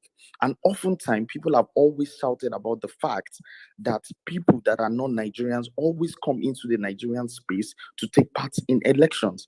So I really don't get this mumbling around, PVC can get us there. I think it's a joke, really. Just to end my submission, comrade, you're doing a fantastic job. I do agree with you that in the same system is meant to be the turn of the Indigo, but here we are, and that is to tell you how insane the Nigerian system is. And to the average 18 to 25 or 30-year-old Nigerian, I would advise you go and know your history, so that sometimes on platforms when you talk like this, saying some people are tribal. No, all European countries are built on ethnic lines. I am Yoruba. I want a Yoruba nation. I am done with Nigeria. Let's end Nigeria to save souls. Thank you. Thank you. Loke, then Rahama. All right. Thank you very much, Comrade Deji. And good day to everyone listening. There is a parable where I come from. It says that if the person that stole from you is the same person that is helping you look for what was stolen, either of two things is going to happen. Either you may never find that particular thing that you're looking for, or it's going to take a very long time. You see, at this point, it is very clear that the government is complicit in the issue of terrorism. It is as clear as daylight that the government knows exactly what is going on. And if we are going to be looking for solutions, I think we should be looking towards the government. A couple of years ago, a certain Commodore, I hope I got the name correctly, Commodore Olawumi, a Navy Commodore, it came on Channels television after the invasion on, I think it was still the same Kaduna, Nigeria, one of the military barracks in Kaduna there, after the invasion by terrorists. He came on Channels television and he said they have actually given the solution to terrorism to this government, to this Buhari-led government. He said, but they would not do anything about it because they are complicit. The interview is there on Channels. He said a lot of stuff, a lot of explosive and informative stuff on the program. He said they are not going to do anything. As a matter of fact, it was so explosive that the presenter now asked him, "Are you not scared for your life? Are you not scared that they will come and kill you?" And the man said, "If they kill me, would that solve the problem?" It is very clear. The government knows exactly what is going on. A couple of years ago too, before the Buhari government, El-Rufai said something. The same El-Rufai that his state is being overrun by terrorism right now. He said something. He said, "When I was a minister, I know the amount of security briefing that I get on a daily." He said, "The president gets 40 times exactly what I get." He said, "How come the president is not doing anything about it?" Now, El-Rufai is the governor of Kaduna State and is a strong ally to Buhari. How come he has not recommended anything to Buhari that is an ally to till now? How come you that get, when you were a minister, you get lots of information concerning security and the president get 40 times of that? How come now the president is now your guy and you're not recommending any solutions to the problem to the president? He was on Channels a couple of years ago, I think during his first tenure. He was on Channels and he said we pay the terrorists not to kill our people. The presenter, I think it was Maukbe, she was so surprised. She was like, "Well, you know the terrorists?" It was like, "Yeah, we pay them not to kill our people. So you know them. Is it the responsibility of government to pay terrorists or the responsibility of government to bring terrorism to its barest minimum?" So they know exactly what is going on. The government is complicit. They know exactly what to do. The solutions to all of this is not far-fetched. It is government. You understand? Okay, this government, we know it is clear. They are very, very incompetent. The Buhari-led government, they are very, very incompetent. Okay, the report from the UAE, the security report from the UAE that was handed to this government, they said they cannot even post it, talk less of going after those people. What does that tell you? It says a lot. Like, this government, they know exactly what they are doing. They are making a fortune from terrorism. They know exactly what is going on. That's why you can't even go after these people. You can't do a comprehensive analysis on what is going on. Another country has done Thank you, the my dirty brother. job, and yet you Thank cannot you. even go after them. Man, it's government. Thank you. Yeah. Thank you, my brother. Thanks, Rama. Rahima, thank you. Oh, Emma. Okay, I just want to say a few things because I reside in Kaduna State, and trying to understand the peculiarity of the conflict in Kaduna State.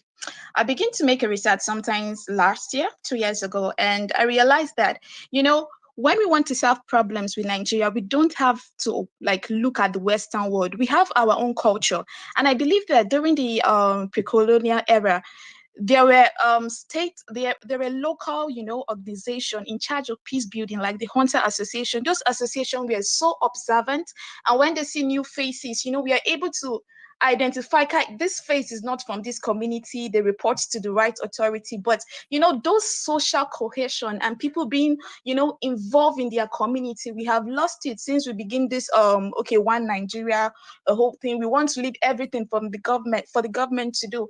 I am not here to support the government, but in Kaduna State, what I began to do, like I said, sometimes last year in communities, especially the Southern Kaduna communities, I carried out a project, and it was creating early warning, early response system. And what it means is getting community members to be observant, to know that, okay, to know things that are not usual. Maybe when you see a strange car, a strange movement, and you report to the right authority. Also bringing a cohesion between community security platforms like the vigilantes, joint task force, that's JTF, to work with community members. And that was the project I've been doing. But then something struck me, in as much I feel, okay, this is an area to go to ensuring security in communities, because community members need to stand up and secure their communities. Because I tell you the truth, I'm not being pessimistic, but the government, especially those rural communities that don't have any value to add to the community, to the government, especially when it comes to natural resources, it's not a priority for the government. It means that these individuals need to stand up for themselves. I think I support state policing. Like, we need to start having more security platforms aside the police, the army, because it's this problem is too much. But like I said, something struck me. Yes, I was working to create early warning. People should report early observation. But then the Kaduna State governor said something recently. The video went viral. He said he knows those people camp. In fact, he used to listen to their conversation. I don't know if you saw that video. And I began to wonder, I'm here creating a project that I want to do early warning. And the governor is saying boldly that he knows their camp. If you know their camp, what is happening? Then I had an information, I've forgotten the name of the community in Zamfara. Do you know that bandits wrote later to a chief, stating the time they will come for the attack, and nothing was done? Those people came exactly that time and they went scot-free. And it lowered my spirit. Here am I thinking that, okay, if we can get intelligence early, we can report it to the right authorities. Speaking, Kaduna State have this digital platform where you can just go to is an application system. You just report any case you have. If you have the case, you report it. But I don't even know how if they even respond to it, because it's one thing to get information early and report it. But the response is very important. And if that response is not timely, that means your reporting early is as useless. Because, okay. Thank you Thank you. very much. I'll just stop here. Rahama, thank you very much. It's important to say that, citizens should not be overstressing themselves for a responsibility that government is being paid to do. Why should the service chiefs carry big belly up and down? They are looting billions, and you are now the one stressing yourself to do their job. They are not doing their job. Just like what Rufai said, they know where these bandits are, these terrorists are. They are refusing to go after them. And that's why General T.Y. Danjuma said they collude with the armed bandits. Because if not for collusion, how is it possible for terrorists to fly a helicopter and use same to attack people in Southern Kaduna? How is that possible? If we have gotten to the point where we say government has failed, the security agencies has failed, then give license to citizens to carry and bear weapons like they do in the US. The reason why no nation in the world can overrun the US or attack the US is that every citizen, they carry automatic weapons. You can imagine if any nation declares war on America. We're never talking about the American military force or military might alone. All citizens will rise up to defend America. Imagine if you live in an estate and everybody has a gun. How will any terrorists want to attack the place when everybody will come out with their gun, line in a straight line and fire and shoot back to protect people? Or in a village, if everybody in the village have their weapons, people can protect themselves. Because if currently there's no government in Nigeria. So if we have come to the conclusion that there's no government in Nigeria, if there was a government in Nigeria, will Kaduna Abuja Expressway road become forbidden to both military, air force, and everybody? Terrorists have taken over the place. Terrorists have taken over major parts of this country, and they are operating freely without any encumbrances. That's what is going on in the country. So sorry to digress. The next speaker is OHMO. OHMZ. Are you there, sir? OHMZ. OHMZ. I think you have the logo of Obafemi Awolowo University, Ilefe. Okay, if you are not there, the next person is OJ Sheyi. Yeah, thank you, comrade. Hello, can you hear me? Yes, I can hear you, Sheyi. Yeah. So thank you for the opportunity. Actually, what I just want to chip in, like the last speaker said, I think the best solution to this insecurity is state policing. Because when we have state policing, it's more easier to hold the government or the governor of the state accountable. Because right now, when you have a federal policing, it's more easier for the government or the governor of a state to say, it's beyond my power, there's nothing I can do. But when we have a state police, it's more easier to hold the governor accountable. It's easier to hold the governor accountable because if any insecurity or anything happens, people are more closer to the governor than the federal level. Nobody will come from Owo. Let's take Owo for instance now. Nobody will leave Owo and go to Aso Rock to complain to Buhari. But people can easily go to what's it called, Akeredolu, and complain and share their grievances. So that's why I think the best solution is for we youth to converse for state policing. Because with state policing, I know some people might say, okay, a governor can use it to rig the election or something. But the advantages of state policing is more than the disadvantages. Because even in the United States, this is what they practice and it has been helping them. Which is why police 911 calls are more effective. But in Nigeria, you send an Hausa man to Igbo land as a military man to go there. There's already a tribalism and bias in everyone's mind, every Nigerian's mind. So it's more easier when the police is being done by the people of the state, and they can talk with the locals and get, like the last caller said, with the kind of project she has. If there's a state policing system, there's a sense of community where they can easily communicate to the state police and they can easily take action faster than waiting for the federal government to give an order to either soldiers or the the police. So that's my own take on this. Thank you. Thank you very much. Keeping it short. I don't know, is Chuku Chinato Ikem, is it ready? Yes, he's ready. Okay, go ahead, please. Okay, I'll be very brief. So I want to speak on the issue we are discussing. You see, unlike other states of the federation, with the presence of one military base, a police command, and maybe a few security outfits, Kaduna has no fewer than 13 military establishments spread across the state.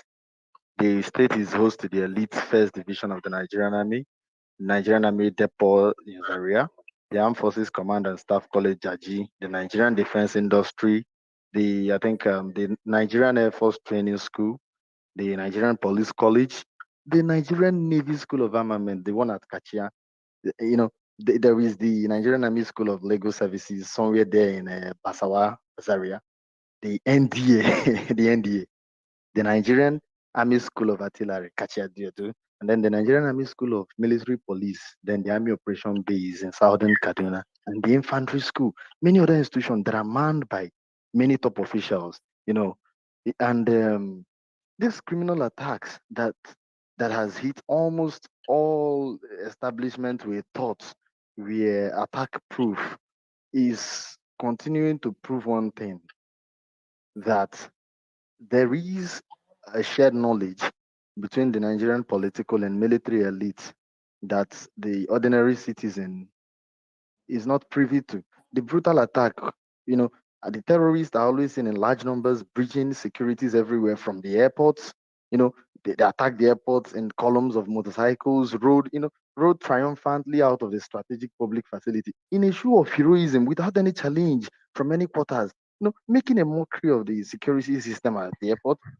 And the armed elements were not taken seriously, and since they were emboldened victory, they went ahead and waylaid the train from Kaduna and Abuja, taking millions of passengers. Between, some passengers were killed instantly by the overwhelming blast. Others who were not killed were brutally shot to death by the militant. As they moved around, these things took hours, and there were no response. Erufai already pointed out, he said they were categorized, Erufai cried out earlier. I was sympathetic to him when he said they were categorized as bandits. And if you attacked them, you would have to face human rights organizations and that. But they have been named by the government. The governor came out and stated that they had camps and phone numbers of terrorists known by military agencies. I mean, these people use technology to track down the killer of the lawmaker, which I am happy about in Anambra State, to track down the killers of the woman, the innocent woman and her children. But this technology fails when it comes to these people, But the truth is, comrade, most northern governors who are core Muslims themselves are handicapped, if we have to be honest. It seems a certain if even in the Islam, I'm very sorry to certain high profile Nigerian Muslims on this group. Some are here to discuss the way forward with us, some are here as informants. I already know a couple of them. you know with a little military background I have, I already know a lot of them. I know what it takes to have a chopper airborne. Maybe Captain Jamil could speak on that and enlighten us. In a place that has over 14 high rank, I beg with a play. You know, the governors themselves, if you understand how these things work in the north, we have the Sunni and the Shiite variant of Islam. Buhari has been arresting and terrorizing the Shiites, even imprisoning El Zazaki. Do you understand? So, okay, let me also mention another point. Alex Bade, the first Christian minister of defense, was murdered in cold blood, and up till now, there is no suspect that has been arrested. The FG told us they cannot name the killers of, in high profile position, you have people who have shown extremist tendencies at one time or another, occupying positions of eh, high ranking profiled people who are known to be core extremists. So it's a situation of what do I? It's a vicious circle. It's a vicious circle. You want to condemn these things, you want to take action, but again, power comes from the barrel of the gun. Thank you, my brother. Thank you. It's all right. Thank you. those points raised. We would like to call on, I think, is do by nature. Do by nature. Are you there? Yeah, I'm here. Good afternoon, comrade. Good afternoon, everyone. God bless you. Go ahead. I'm not going to take so much of your time. Actually, I want to talk about the Owo killing. And well, Owo killing, it's not, we saw it coming. Yeah, we saw it coming. And actually, it's strange to the community and the western region of Nigeria. But in here in the north, these things happen every day. Like we live with it's a norm here. We live with it, and then when it happens, next minute everybody moves on. So if it doesn't affect you, you move on. It's actually not a good thing to witness.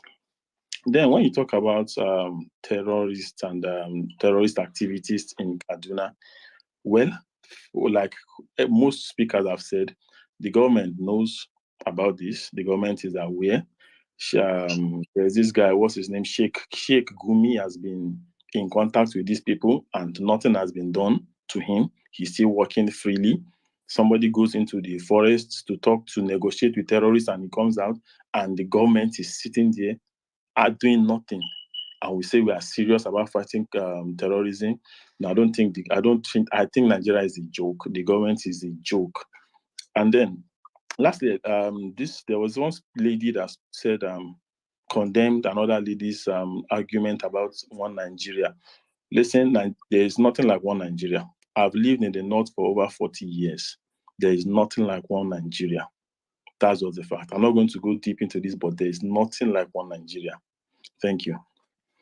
Okay, thank you very much for those points. I think may remove some of the people that have spoken, so I can bring in the remaining people. Let me see. Kinde, please go ahead. Kinde Emmanuel. Then Obilo Ben, we go. Then Odogu is not a guy. Kinde, are you there? Go ahead. Then Obilo Ben. Then Odogu is not a guy. Then Datijo. Good afternoon. Thank comrade for bringing me into this live. Let me start by a popular quote that said, "Silence that in an unjust society, silence is a crime." You know, if we look at the activities of these terrorists in Nigeria, it started by operation on land, and now they have migrated to operating on space. And it's so sad. The recent activity, what happened recently in the war shows that Nigeria is becoming a graveyard. And I think the way forward now for Nigeria is unity. And if we are not united, we just keep witnessing this occurrence, calamity. And the only thing our leaders we kept saying and keep saying every time is, "I condemn, I condemn, I condemn." So, and I'm strongly believe that if we want to unite, it might sound like, okay, so it might sound tribe, but the basic truth is that in Nigeria, we need a mental reform. And the mental reform, true to be said, with due respect to our northern colleagues on this space, the mental reform needs to start from the north. Because, what happened during the NSACs, it shows that Nigeria actually wants to unite. We all witnessed what happened during the NSACs. And the saddest part of it is that only the North came, and they were the only part that that were against the NSAS movement during that time. And we've witnessed so many movements as well. We know we have many good people among them, but as far as Nigeria is concerned, if you will see what is currently happening, we see that there is no any proof that, okay, there is one Nigeria, that there is one Nigeria. So the basic thing we need now is we need mental reform, and we keep saying again that okay, we all should get our PVC, our PVC. One question keep coming to my mind that even if we get our PVC, how many of us have the courage to come out? So my during brother, election? the question I have for you now is very simple, so that we start talking solutions to the remaining speakers. So what's the solution? Helicopter has been used to kill innocent people in Kaduna, in southern Kaduna, or war. The killings the last 1 year, 1.5 years have been unending, a daily thing. So what should be the solution? Sack the service chiefs, impeach the president should retire, vote Ashiwaju. So what is the solution? The solution is so simple, and that's what I was saying. The solution is we need to unite ourselves with the youths. We need to unite ourselves and our PVC. I think this time is we need to be encouraging our fellow youths to come out during the election, because if we all get our PVC, we are Indomie generation. A lot of people will get their PVC, but are they going to come out? So at this time, as we are campaigning that people should get their PVC, we should also be encouraging and building courage in them that they should come out to vote out all these old cargoes. Okay, Obilo Ben. Then, thank you. Joe.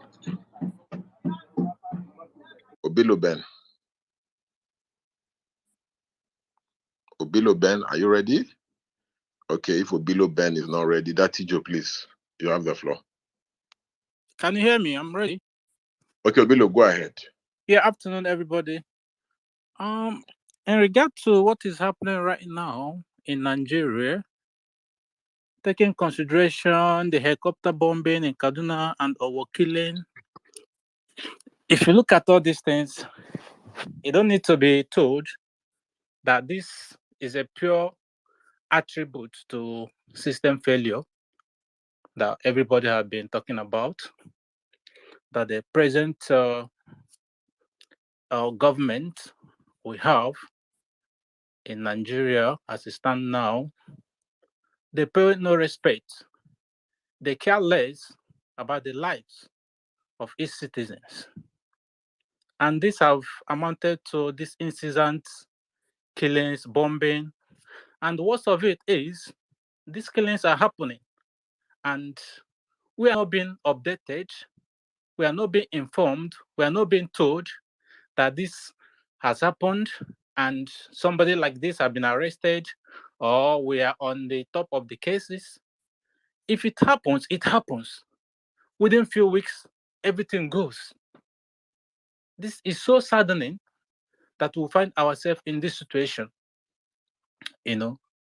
So in my own view of things, the solution and stop to all this is, if it will be possible, I see the only solution Nigeria have as it stands now can only be the dissolution of powers as it was far back in the 60s. Let's go back to regional government. Because if you look at all these things, one, you don't need to be told that there's ethnicity sabotage in all this. Okay, look at what is happening in Kaduna. It's also happening in Southeast, and nobody's even attributing or talking anything about them too. It's also happening East. So we can't just be sitting folding our arms thinking that everything is right. Look about the noise going around election and all the rest. We are jumping up, supporting whoever we don't even know, thinking that they're gonna turn the clock hand in a second. It's not happening. It's not gonna happen. As it stands now, sincerely, I would tell you that Nigeria, as it stands now, the system has collapsed. The only solution to it, let's dissolute power. Let North remain in the North. Let East, South remain in the East, in their own. That's only way you can see all these incident killings and security breaches can be stopped. That's my stake in the whole thing. Thank you. Okay, thank you very much. Thank you. Odogu is not a guy. Yeah, thank you, comrade. Very simple. I'm not gonna take much time, but I always listen all the time. People like Comrade are asking people, what's the solution? What's the solution? Most of us are no more kids. And since we are born, now we are getting old. We are still asking this, what's the solution? What's the solution? This killing in the north have not started today. It has been there for a very long time. Now we have graduated to where they are using helicopter. We know that so many people in government, there has been audios, evidences that shows that government is part of these killings. And when ordinary people ask what's the solution, because if you ask solution, we will say our government will protect us. That's the solution we're supposed to have. Our government should be able to protect us, but they will not, because they are the one doing it. And everybody knows the reason why they are doing it. And people like Comrade, this is where I expect you people to tell people the truth. Because when you people think that preaching Nigeria or telling me as an Igbo man that me as Igbo man having a presidency will stop the killing in Nigeria, I take it as disingenuous. Because if Nigeria is working, it doesn't matter where the president comes from, whether it's an Igbo extradition or from Yoruba or everything. But because Nigeria will never ever work, makes it now people are using tribe or ethnicity to contest for presidency, which is going to make Nigeria is not going to work in the 1 billion years. I think people like Comrade Adedoju should stand up and demand that Nigeria should dissolve. Let's stop this deceive, or we are deceiving ourselves that Nigeria somehow is going to work. You should stand up knowing for the past 60 years this country has been existed. All it has been doing is killing, killing, killing, and killing. Imagine what happened in our war. The torment of that pictures are so bad that I can't even sleep. But here we are asking for solution. What we know the solution is that if we dissolve this country, everybody mind their borders. Who are you to come to my space? I will not ask you who are you. And when you are coming, like one sister said there, you have to identify new faces that are coming to you. But whenever you make that move, army will go after you. People will tell you that they are Nigerians, they are free to live wherever they want to live. How long are we going to stay like this? And I'm telling my southern brothers, if you're thinking that there's any other solution apart from self-determination, you are deceiving yourself. We have to dissolve Nigeria for us to move on. If we continue saying Nigeria will work, the more you say Nigeria will work, the more you are saying your people are going to die more. That's the truth. Because for Nigeria to work, one ethnicity have to rise up and wipe out all the rest of ethnicity for it to work, like how they did it in America. But if you want this killing to stop, we have to rise up and defend our space. And the only way we can do it without anybody interference is by self-determination. And that is what I expected people like Comrade to stand up and start preaching. Because they Thank you are very much. activists on the front line. Thank you. Yes, you see, the situation in Kaduna has never been this bad before. Where a situation where Kaduna is supposed to be the most protected state in the country. Now, the situation has really degenerated to the point that terrorists are using helicopter to kill innocent people in what looks like calculated, premeditated atrocities. Now, the poser that many people have said, and I made it at the opening remark of this conversation, is that the situation, because when Nasiru El-Rufai wanted to do a Muslim ticket in Kaduna, many people kicked against it to say that you need to have a balance, a Muslim governor and a Christian deputy governor, so that you balance the state in such a way that there will be pushback. Because now the place where this thing happened is in southern Kaduna. If there was a Christian deputy governor, things may not have degenerated into this, because if his people are being targeted, he will have been making a lot of effort to prevent these things, because there seems to be a lot of allegation of collusion. It may not be on the part of the governor, but on the people sabotaging the system. So do some of you believe, and I want us to speak to this issue because we can't continue avoiding this issue.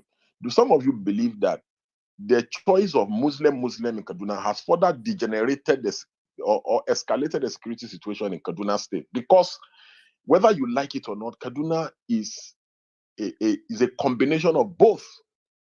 And Kaduna is a typical example of what our unity represents. And we should try all the time to reflect our diversity, and our religious differences as well. That is what Kaduna has been able to do over the years. If you look at from time immemorial, from beginning of Kaduna, is always a Muslim governor and a Christian deputy. El-Rufai came and changed the equation in his second term. And the situation has degenerated so bad. Insecurity is at the highest ever in Kaduna. And do you think there's a correlation between the Muslim and all that is going on now?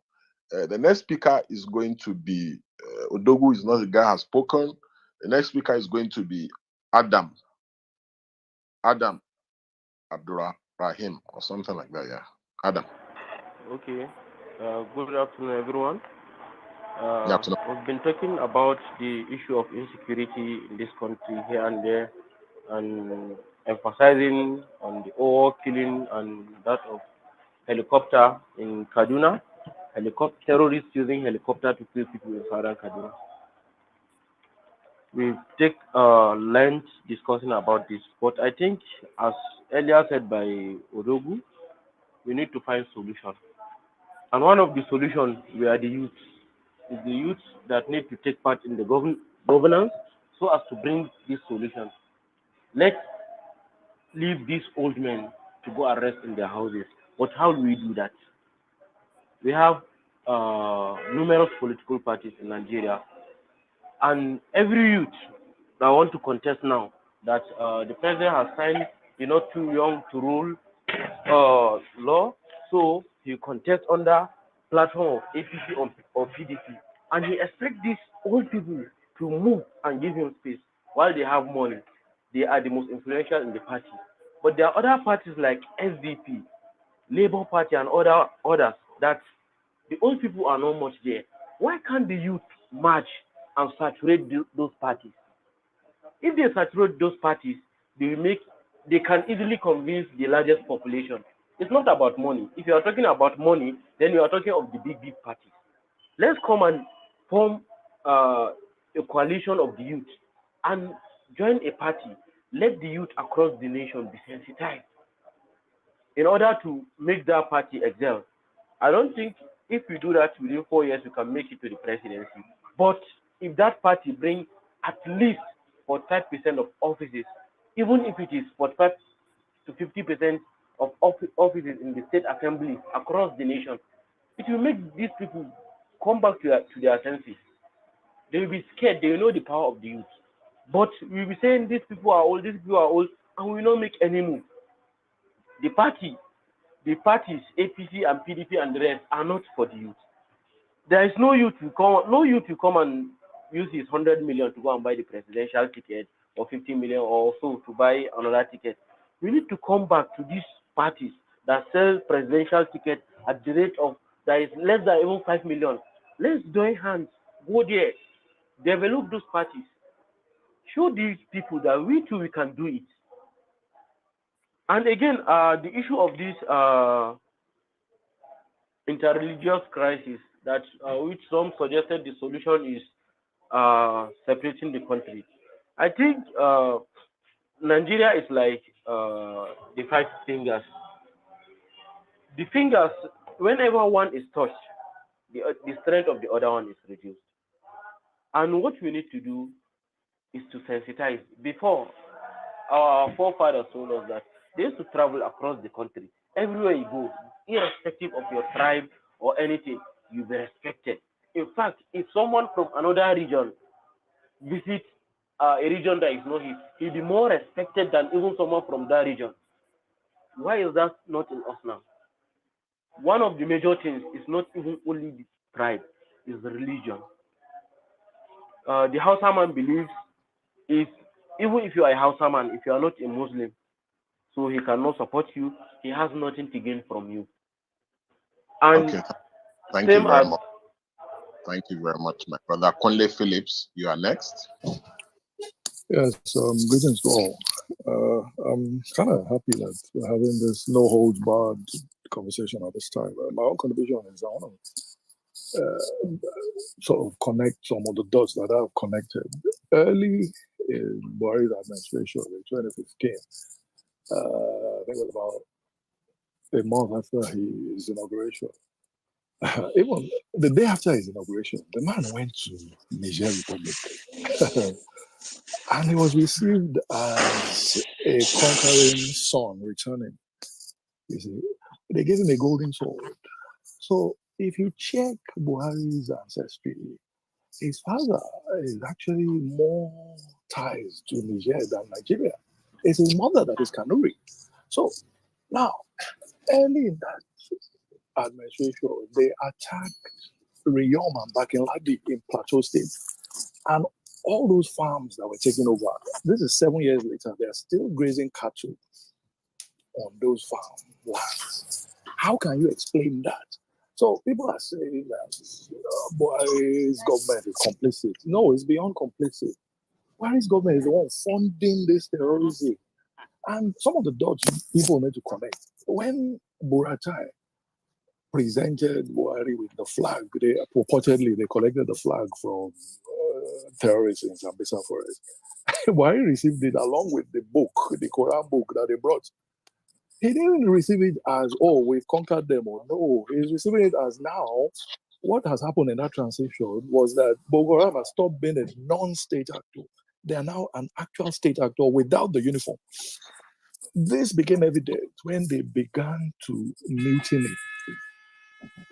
As in, there was one particular general, I've forgotten his name now, Major General. He was supposed to be one of the theater commanders. After 3 incidents where he had sent Nigerian army personnel into ambush, the third time, the people just turned their guns on him. So when Goodluck Jonathan's government investigated, they had to remove that man from the army. Buhari brought him straight back. So people need to connect with us. By the way, Buratai was director of procurement at Defense Headquarters. Somehow, Buhari thought it made sense to prosecute National Security Advisor Colonel Sambo, probably more related to what happened in 1985 when they removed him, rather than what was really going on. So the National Security Advisor who's taking procurement decisions and the director who's actually signing, one is guilty, the other is not guilty. So, well, anyway, I only have 1 minute, so maybe if there's another chance, I'll come and help some people analyze and connect some of these dots. They are using helicopter because these Thank you. people are no longer non-state actors. Okay, yeah, thank you. Chike, go ahead. Chike. Chike online. Chike, are you there? Chike, are you there? Chike online. Okay, if Chike is not there, Sajigo. Sajigo. Okay, Sajigo is not there. Okay, I'm here. Can I speak? Okay, Sajigo. Okay, Chike, go ahead. All right. Thank you so much, comrade, for giving me this opportunity to speak. First of all, I'll just start by saying that we need to tell ourselves the truth. If you're trying to solve a problem, you need to diagnose the problem and tell yourself the truth the way it is. We're at our best as a nation during the period of 1960 to 1963, when there was regional government. That was when we were at our most prosperous. Each region has its control over its policing, resources, laws, economy, etc. That I think should be the minimum model for us to operate, because as one of the last speakers said, look, we have different value systems. We need to tell ourselves the truth. This is a situation whereby all the security architecture, I mean, if I start listing out all the positions today, is controlled by the Fulani. We need to tell ourselves the truth. This is not a attack on anybody. It is fact. All of them, every single thing in a supposed secular country. That's the first step. The foundation is broken. You cannot build on a faulty foundation. You have to, solving this thing, you need to, basically break to rebuild, fix the solid foundation. So we need to either have a referendum for people to decide and say, look, how would this union work? Let us have a proud regional government and have healthy competition among each region. This is how countries have, proven to succeed, because it's obvious, clear, no doubt at all that this current government is, is a state-sponsored terrorism. It's clear. They are so quiet when it comes to people being killed, but they are so bold when it comes to attacking, harassing people in the south, attacking people like, Nnamdi Kanu and Sunday Igboho. Why are they so quick to act? Or innocent villagers trying to defend themselves from the headsmen. The state attacks them. So we need to basically go back to regional government. Thank you. Thank you. Sir Jugo. Hello. Good afternoon. Yeah, good afternoon, ma'am. Yes, please. My name is Ibrahim Jugo. I'm from local. Has been the center of NDC. We can't hear you very well. Can you go closer to the phone? Can you hear me now? Yes. It's better now. Yeah. So I'm speaking from Bunungai.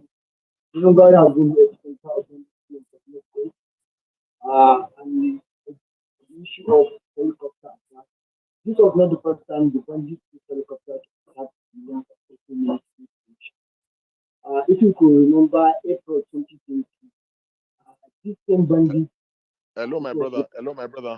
Hello, Jugo. This your conversation is very important because you are close to where the incident is happening. So we need to hear you very well. You need to put the phone very close to your mouth. Can you hear me now? Yes, we can now. Yeah. So like April 2020, bandits used helicopter to attack a village in Shironi local government of Niger State.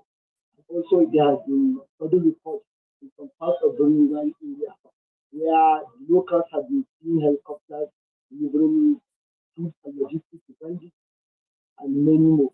So I think it's not a surprise that that these bandits have come to this time.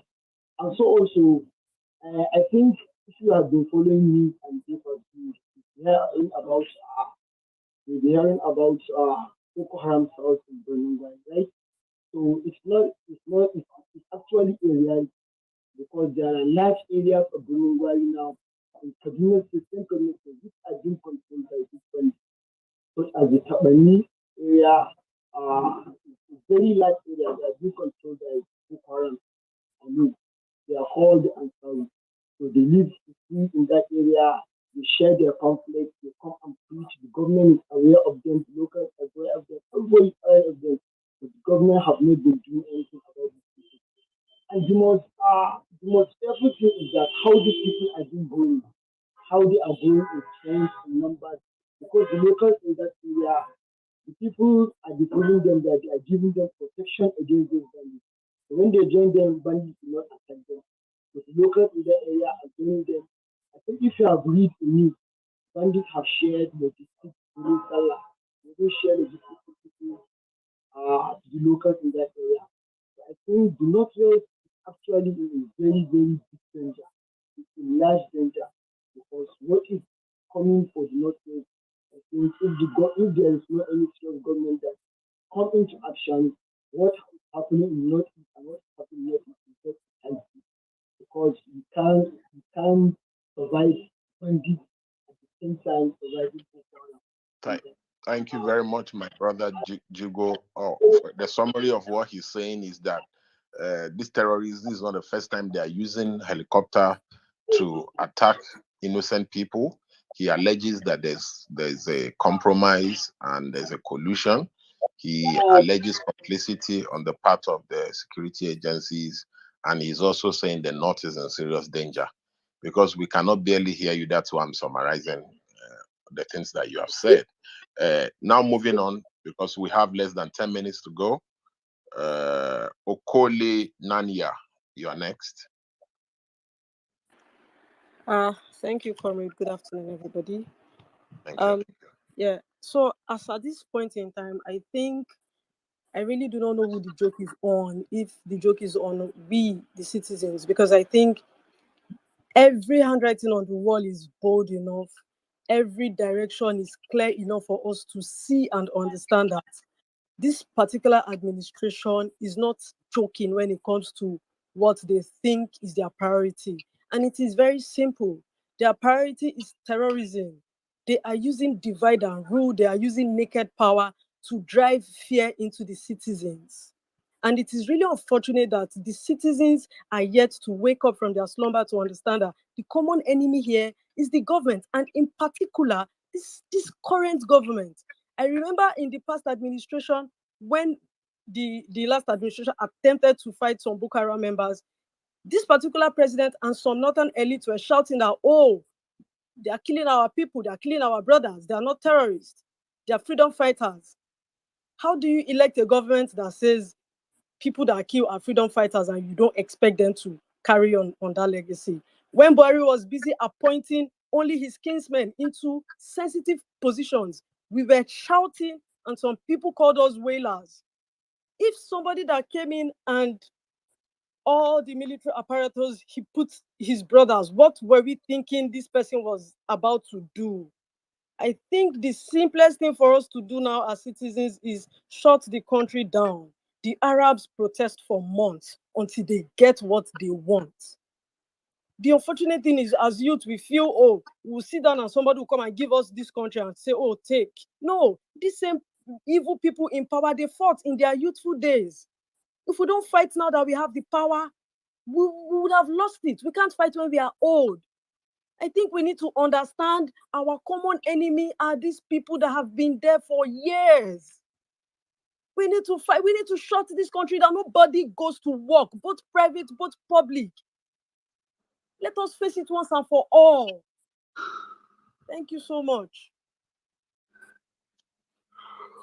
Thank you for those points and your submission. We will now take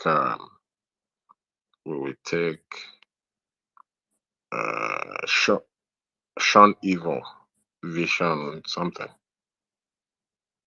Are you there? Sean Evil, are you there? Okay, Yes, you're can you hear not me? there. Oh yeah, go Can you ahead. hear me? Go ahead. All right, good Go ahead, yeah. afternoon, everybody. I appreciate this privilege given to me by this case. Now, quickly, to itemize I will be very brief. Now, the question asks that is Muslim ticket in Kaduna a major contributing factor? The answer is yes. The reason is this: intelligence reports, security reports, when they have their security meetings and you don't have a representative there, how do you tend to keep your people apprised? How do you tend to warn your people? How will you know what actually is happening in the government when you don't have an eye over there? Now, that's aside. There is intelligence report, there is security report most time. But if we look quickly back to history, the Rwanda genocide, it is same. We are trending the same pattern now. When a particular ethnic or a particular religion is now becoming very angry with the other religion or with the other tribe. Now they are mainly looking at how they can exterminate the other religion. Precisely, the targets are the soft targets, people who could not defend themselves, the defenseless. Now I'll go back quickly to the helicopter attack by terrorists. Please, what is happening in our to our aviation ministry? What is happening to our defense? Is it that any can just within our state, within the radar of Nigeria, and nobody could detect where it's coming from or where it is going to? Now the helicopter took off from where? How many helicopters do we have in Nigeria? Who are the owners? So these questions are questions we should be asking ourselves. It's not all about the terrorists that gain access to helicopter. That use the helicopter. Who gave them this helicopter? Where did the helicopter took off from? Which direction was it coming from? These are questions the defense should be answering by now.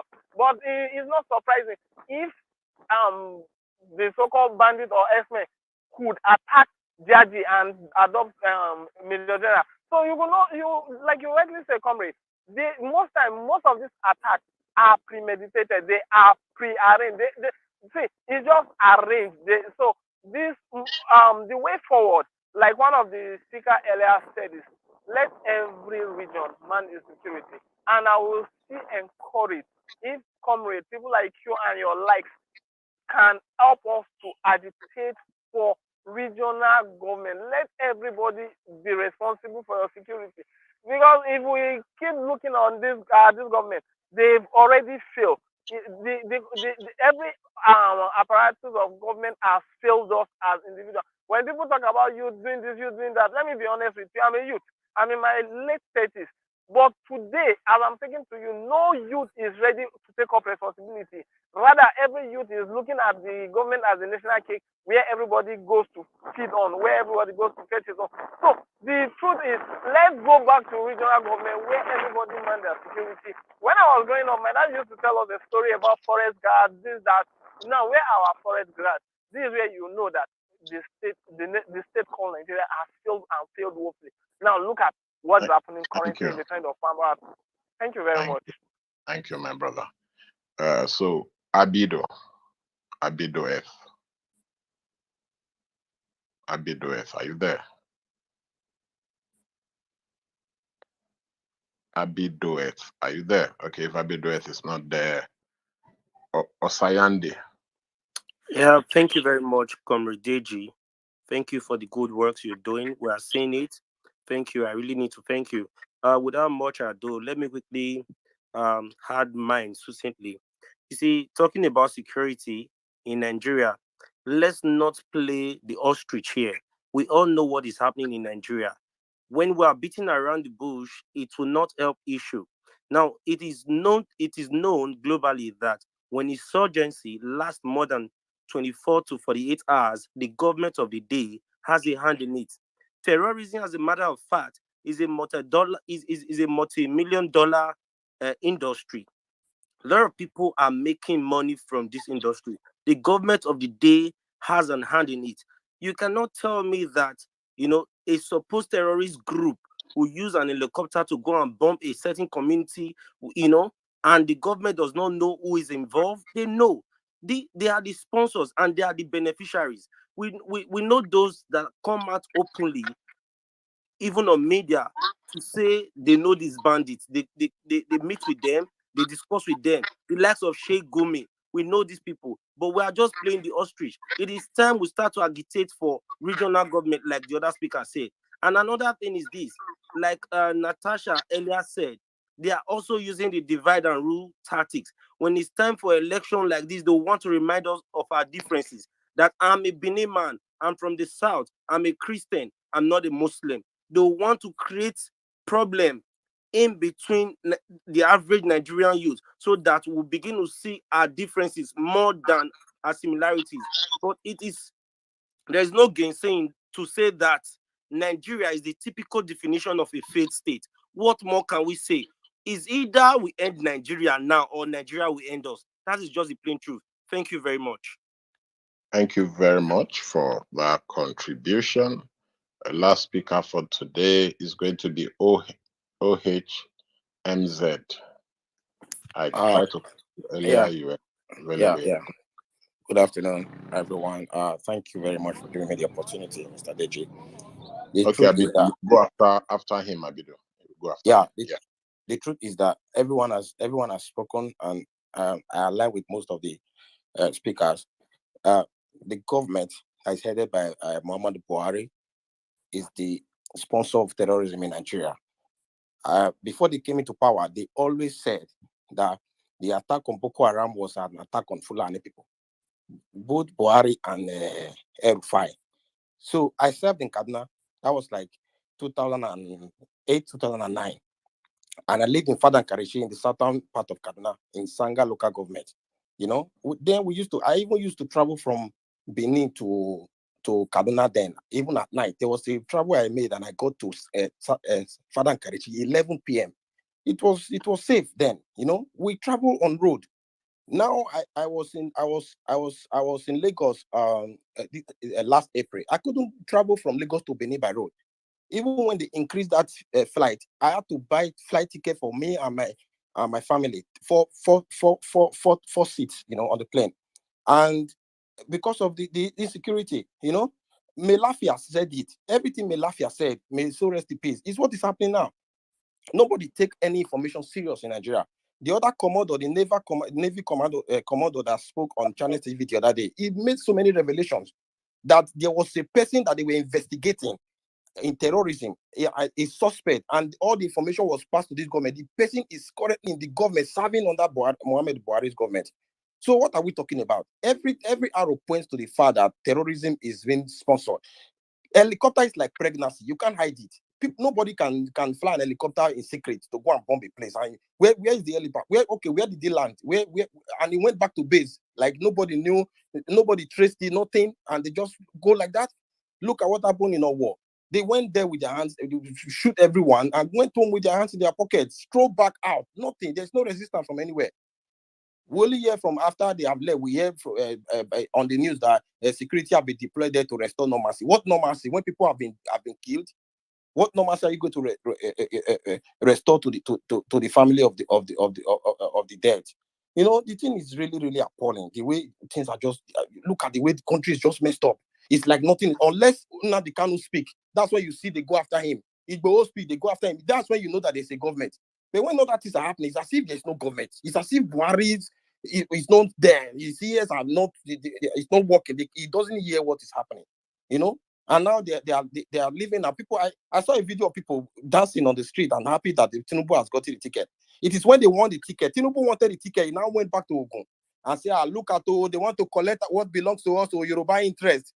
They go back to the people to go and incite them to fight for their own selfish interests. And when they get there, all he knows is about him, his son, and his political children, and his wife and family. That's all it is. Buhari is the president today now. Outside people were happy that Buhari is president. Is Casina, is it safe?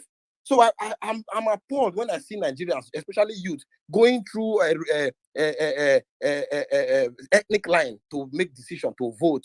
Oh, thank God, the Yoruba is they gave Yoruba, they gave outside in a PDP, you know, and they are already aligning with their the people that have oppressed them over the years, and they are coming out now to rejoice. I see many of them on Twitter. I wait. It's appalling. It's the youth. They are part of the problem because we have an opportunity to change some things in Nigeria. But when the time comes, everybody now will go to their ethnic side and align with ethnicity and religion, and we fall into the trap of the politicians again. I will yield the mic at this point. Thank you very much. Thank you very much. I'm happy I brought you back. I really enjoyed your interventions. Thank you. Captain Jamil, I think he's been just joined us on the platform. If you have the floor before Obido.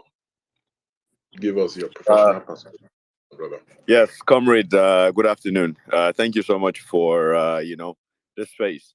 I just wanted to clear the air on the whole helicopter flying thing. So people need to understand one thing.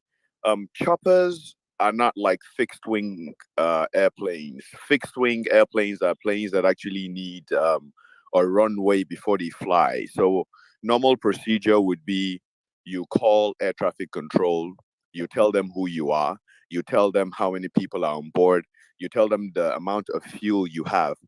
They need that information just in case. If you have, let's say, 1 hour of fuel, and after 1 hour you haven't landed, they know something is wrong, and they can send a search party to actually find you. With choppers, all you need is a clear field.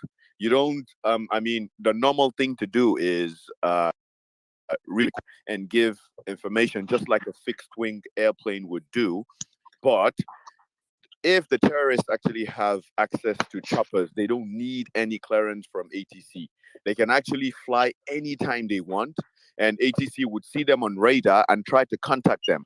But if they are not on the frequency where, if air traffic control should request information, they can hear and give feedback, then nobody can do anything. That is why if you watch movies or you follow defense systems by advanced countries, you would see that the military actually has a radar that can check this thing. So unfortunately, I don't know what our capabilities are in Nigeria. And I just wanted to let people know that choppers can actually fly without having to request anything or seek permission or any of that stuff. Okay, thank you, Kathy, for that education. So, Abido, you're the last speaker for the day.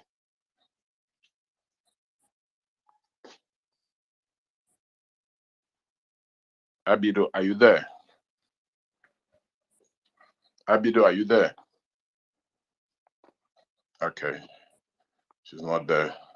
So, Nigerians, I think it's been a long day. We started at 11:30, and we are now at 11 minutes past 3. So it's been a very, very long day indeed. All I would like to say in closing is that we have a failing government, and just like President Obasanjo said in 2019, that Nigerians should not reinforce failure. The Nigerians refused to listen. They reinforced failure by yet again voting Buhari for a second term. The second term has been worse than his first, and you know, this is the consequences that Nigerians have to live with for all their bad choices. We have no one else to blame but ourselves for the situation we have found ourselves. We continue to condone things that are unacceptable anywhere in the world, not even in Ghana, you know, where people who are elected to do their job are expecting citizens to help them do their job. And when citizens hold them accountable for not doing their job, citizens are tagged enemies of government or enemies of the country. The security agencies that are paid with taxpayers' money, who are supposed to go after terrorists, end up going after critics of government who are just trying to make sure that the country work for all. It's a parody of some sort, because sometimes here in Abuja, I see development control and FCDA and these AMAC people. I see them going after poor people, and they themselves, the officers of the AEDC who are doing this, AEPB, who are doing this and harassing bike riders, you know, petty traders themselves are poor. So it's a case of the poor fighting the poor. You know, when I see them seizing bicycles, you know, and petty traders' goods and all that, I can never stop wondering what is wrong with poor people in this country. When you look at the level of people who attack critics of government on social media and everywhere, you look at them, you see the level of suffering, you know, and you see the way they attack people, you know, for peanuts that are being given to them by people in or around government. And you discover that they are the major victims of insecurity in the north, in the north central, in the northeast, in the northwest, in the southeast, in the south, and in the southwest, all over the country. They are also the major victim of the economic misfortune that we have found ourselves in as a country. Because if it is going by the situation of the country, many of us are already comfortable for life.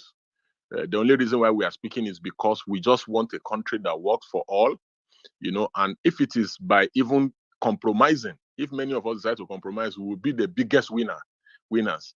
So if we are failing to compromise and the people suffering are now the one compromising on election day by collecting 2,000 naira that cannot even last for a week.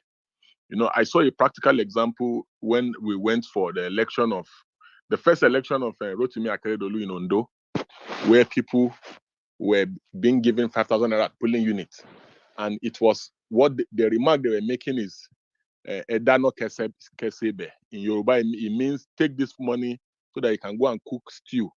Then majority of the old women were saying, oh, we like the other candidate too, but he has not given us any money. So we would rather vote for the person that has given us money so that we can go and cook good soup, even if it will just last for a few days.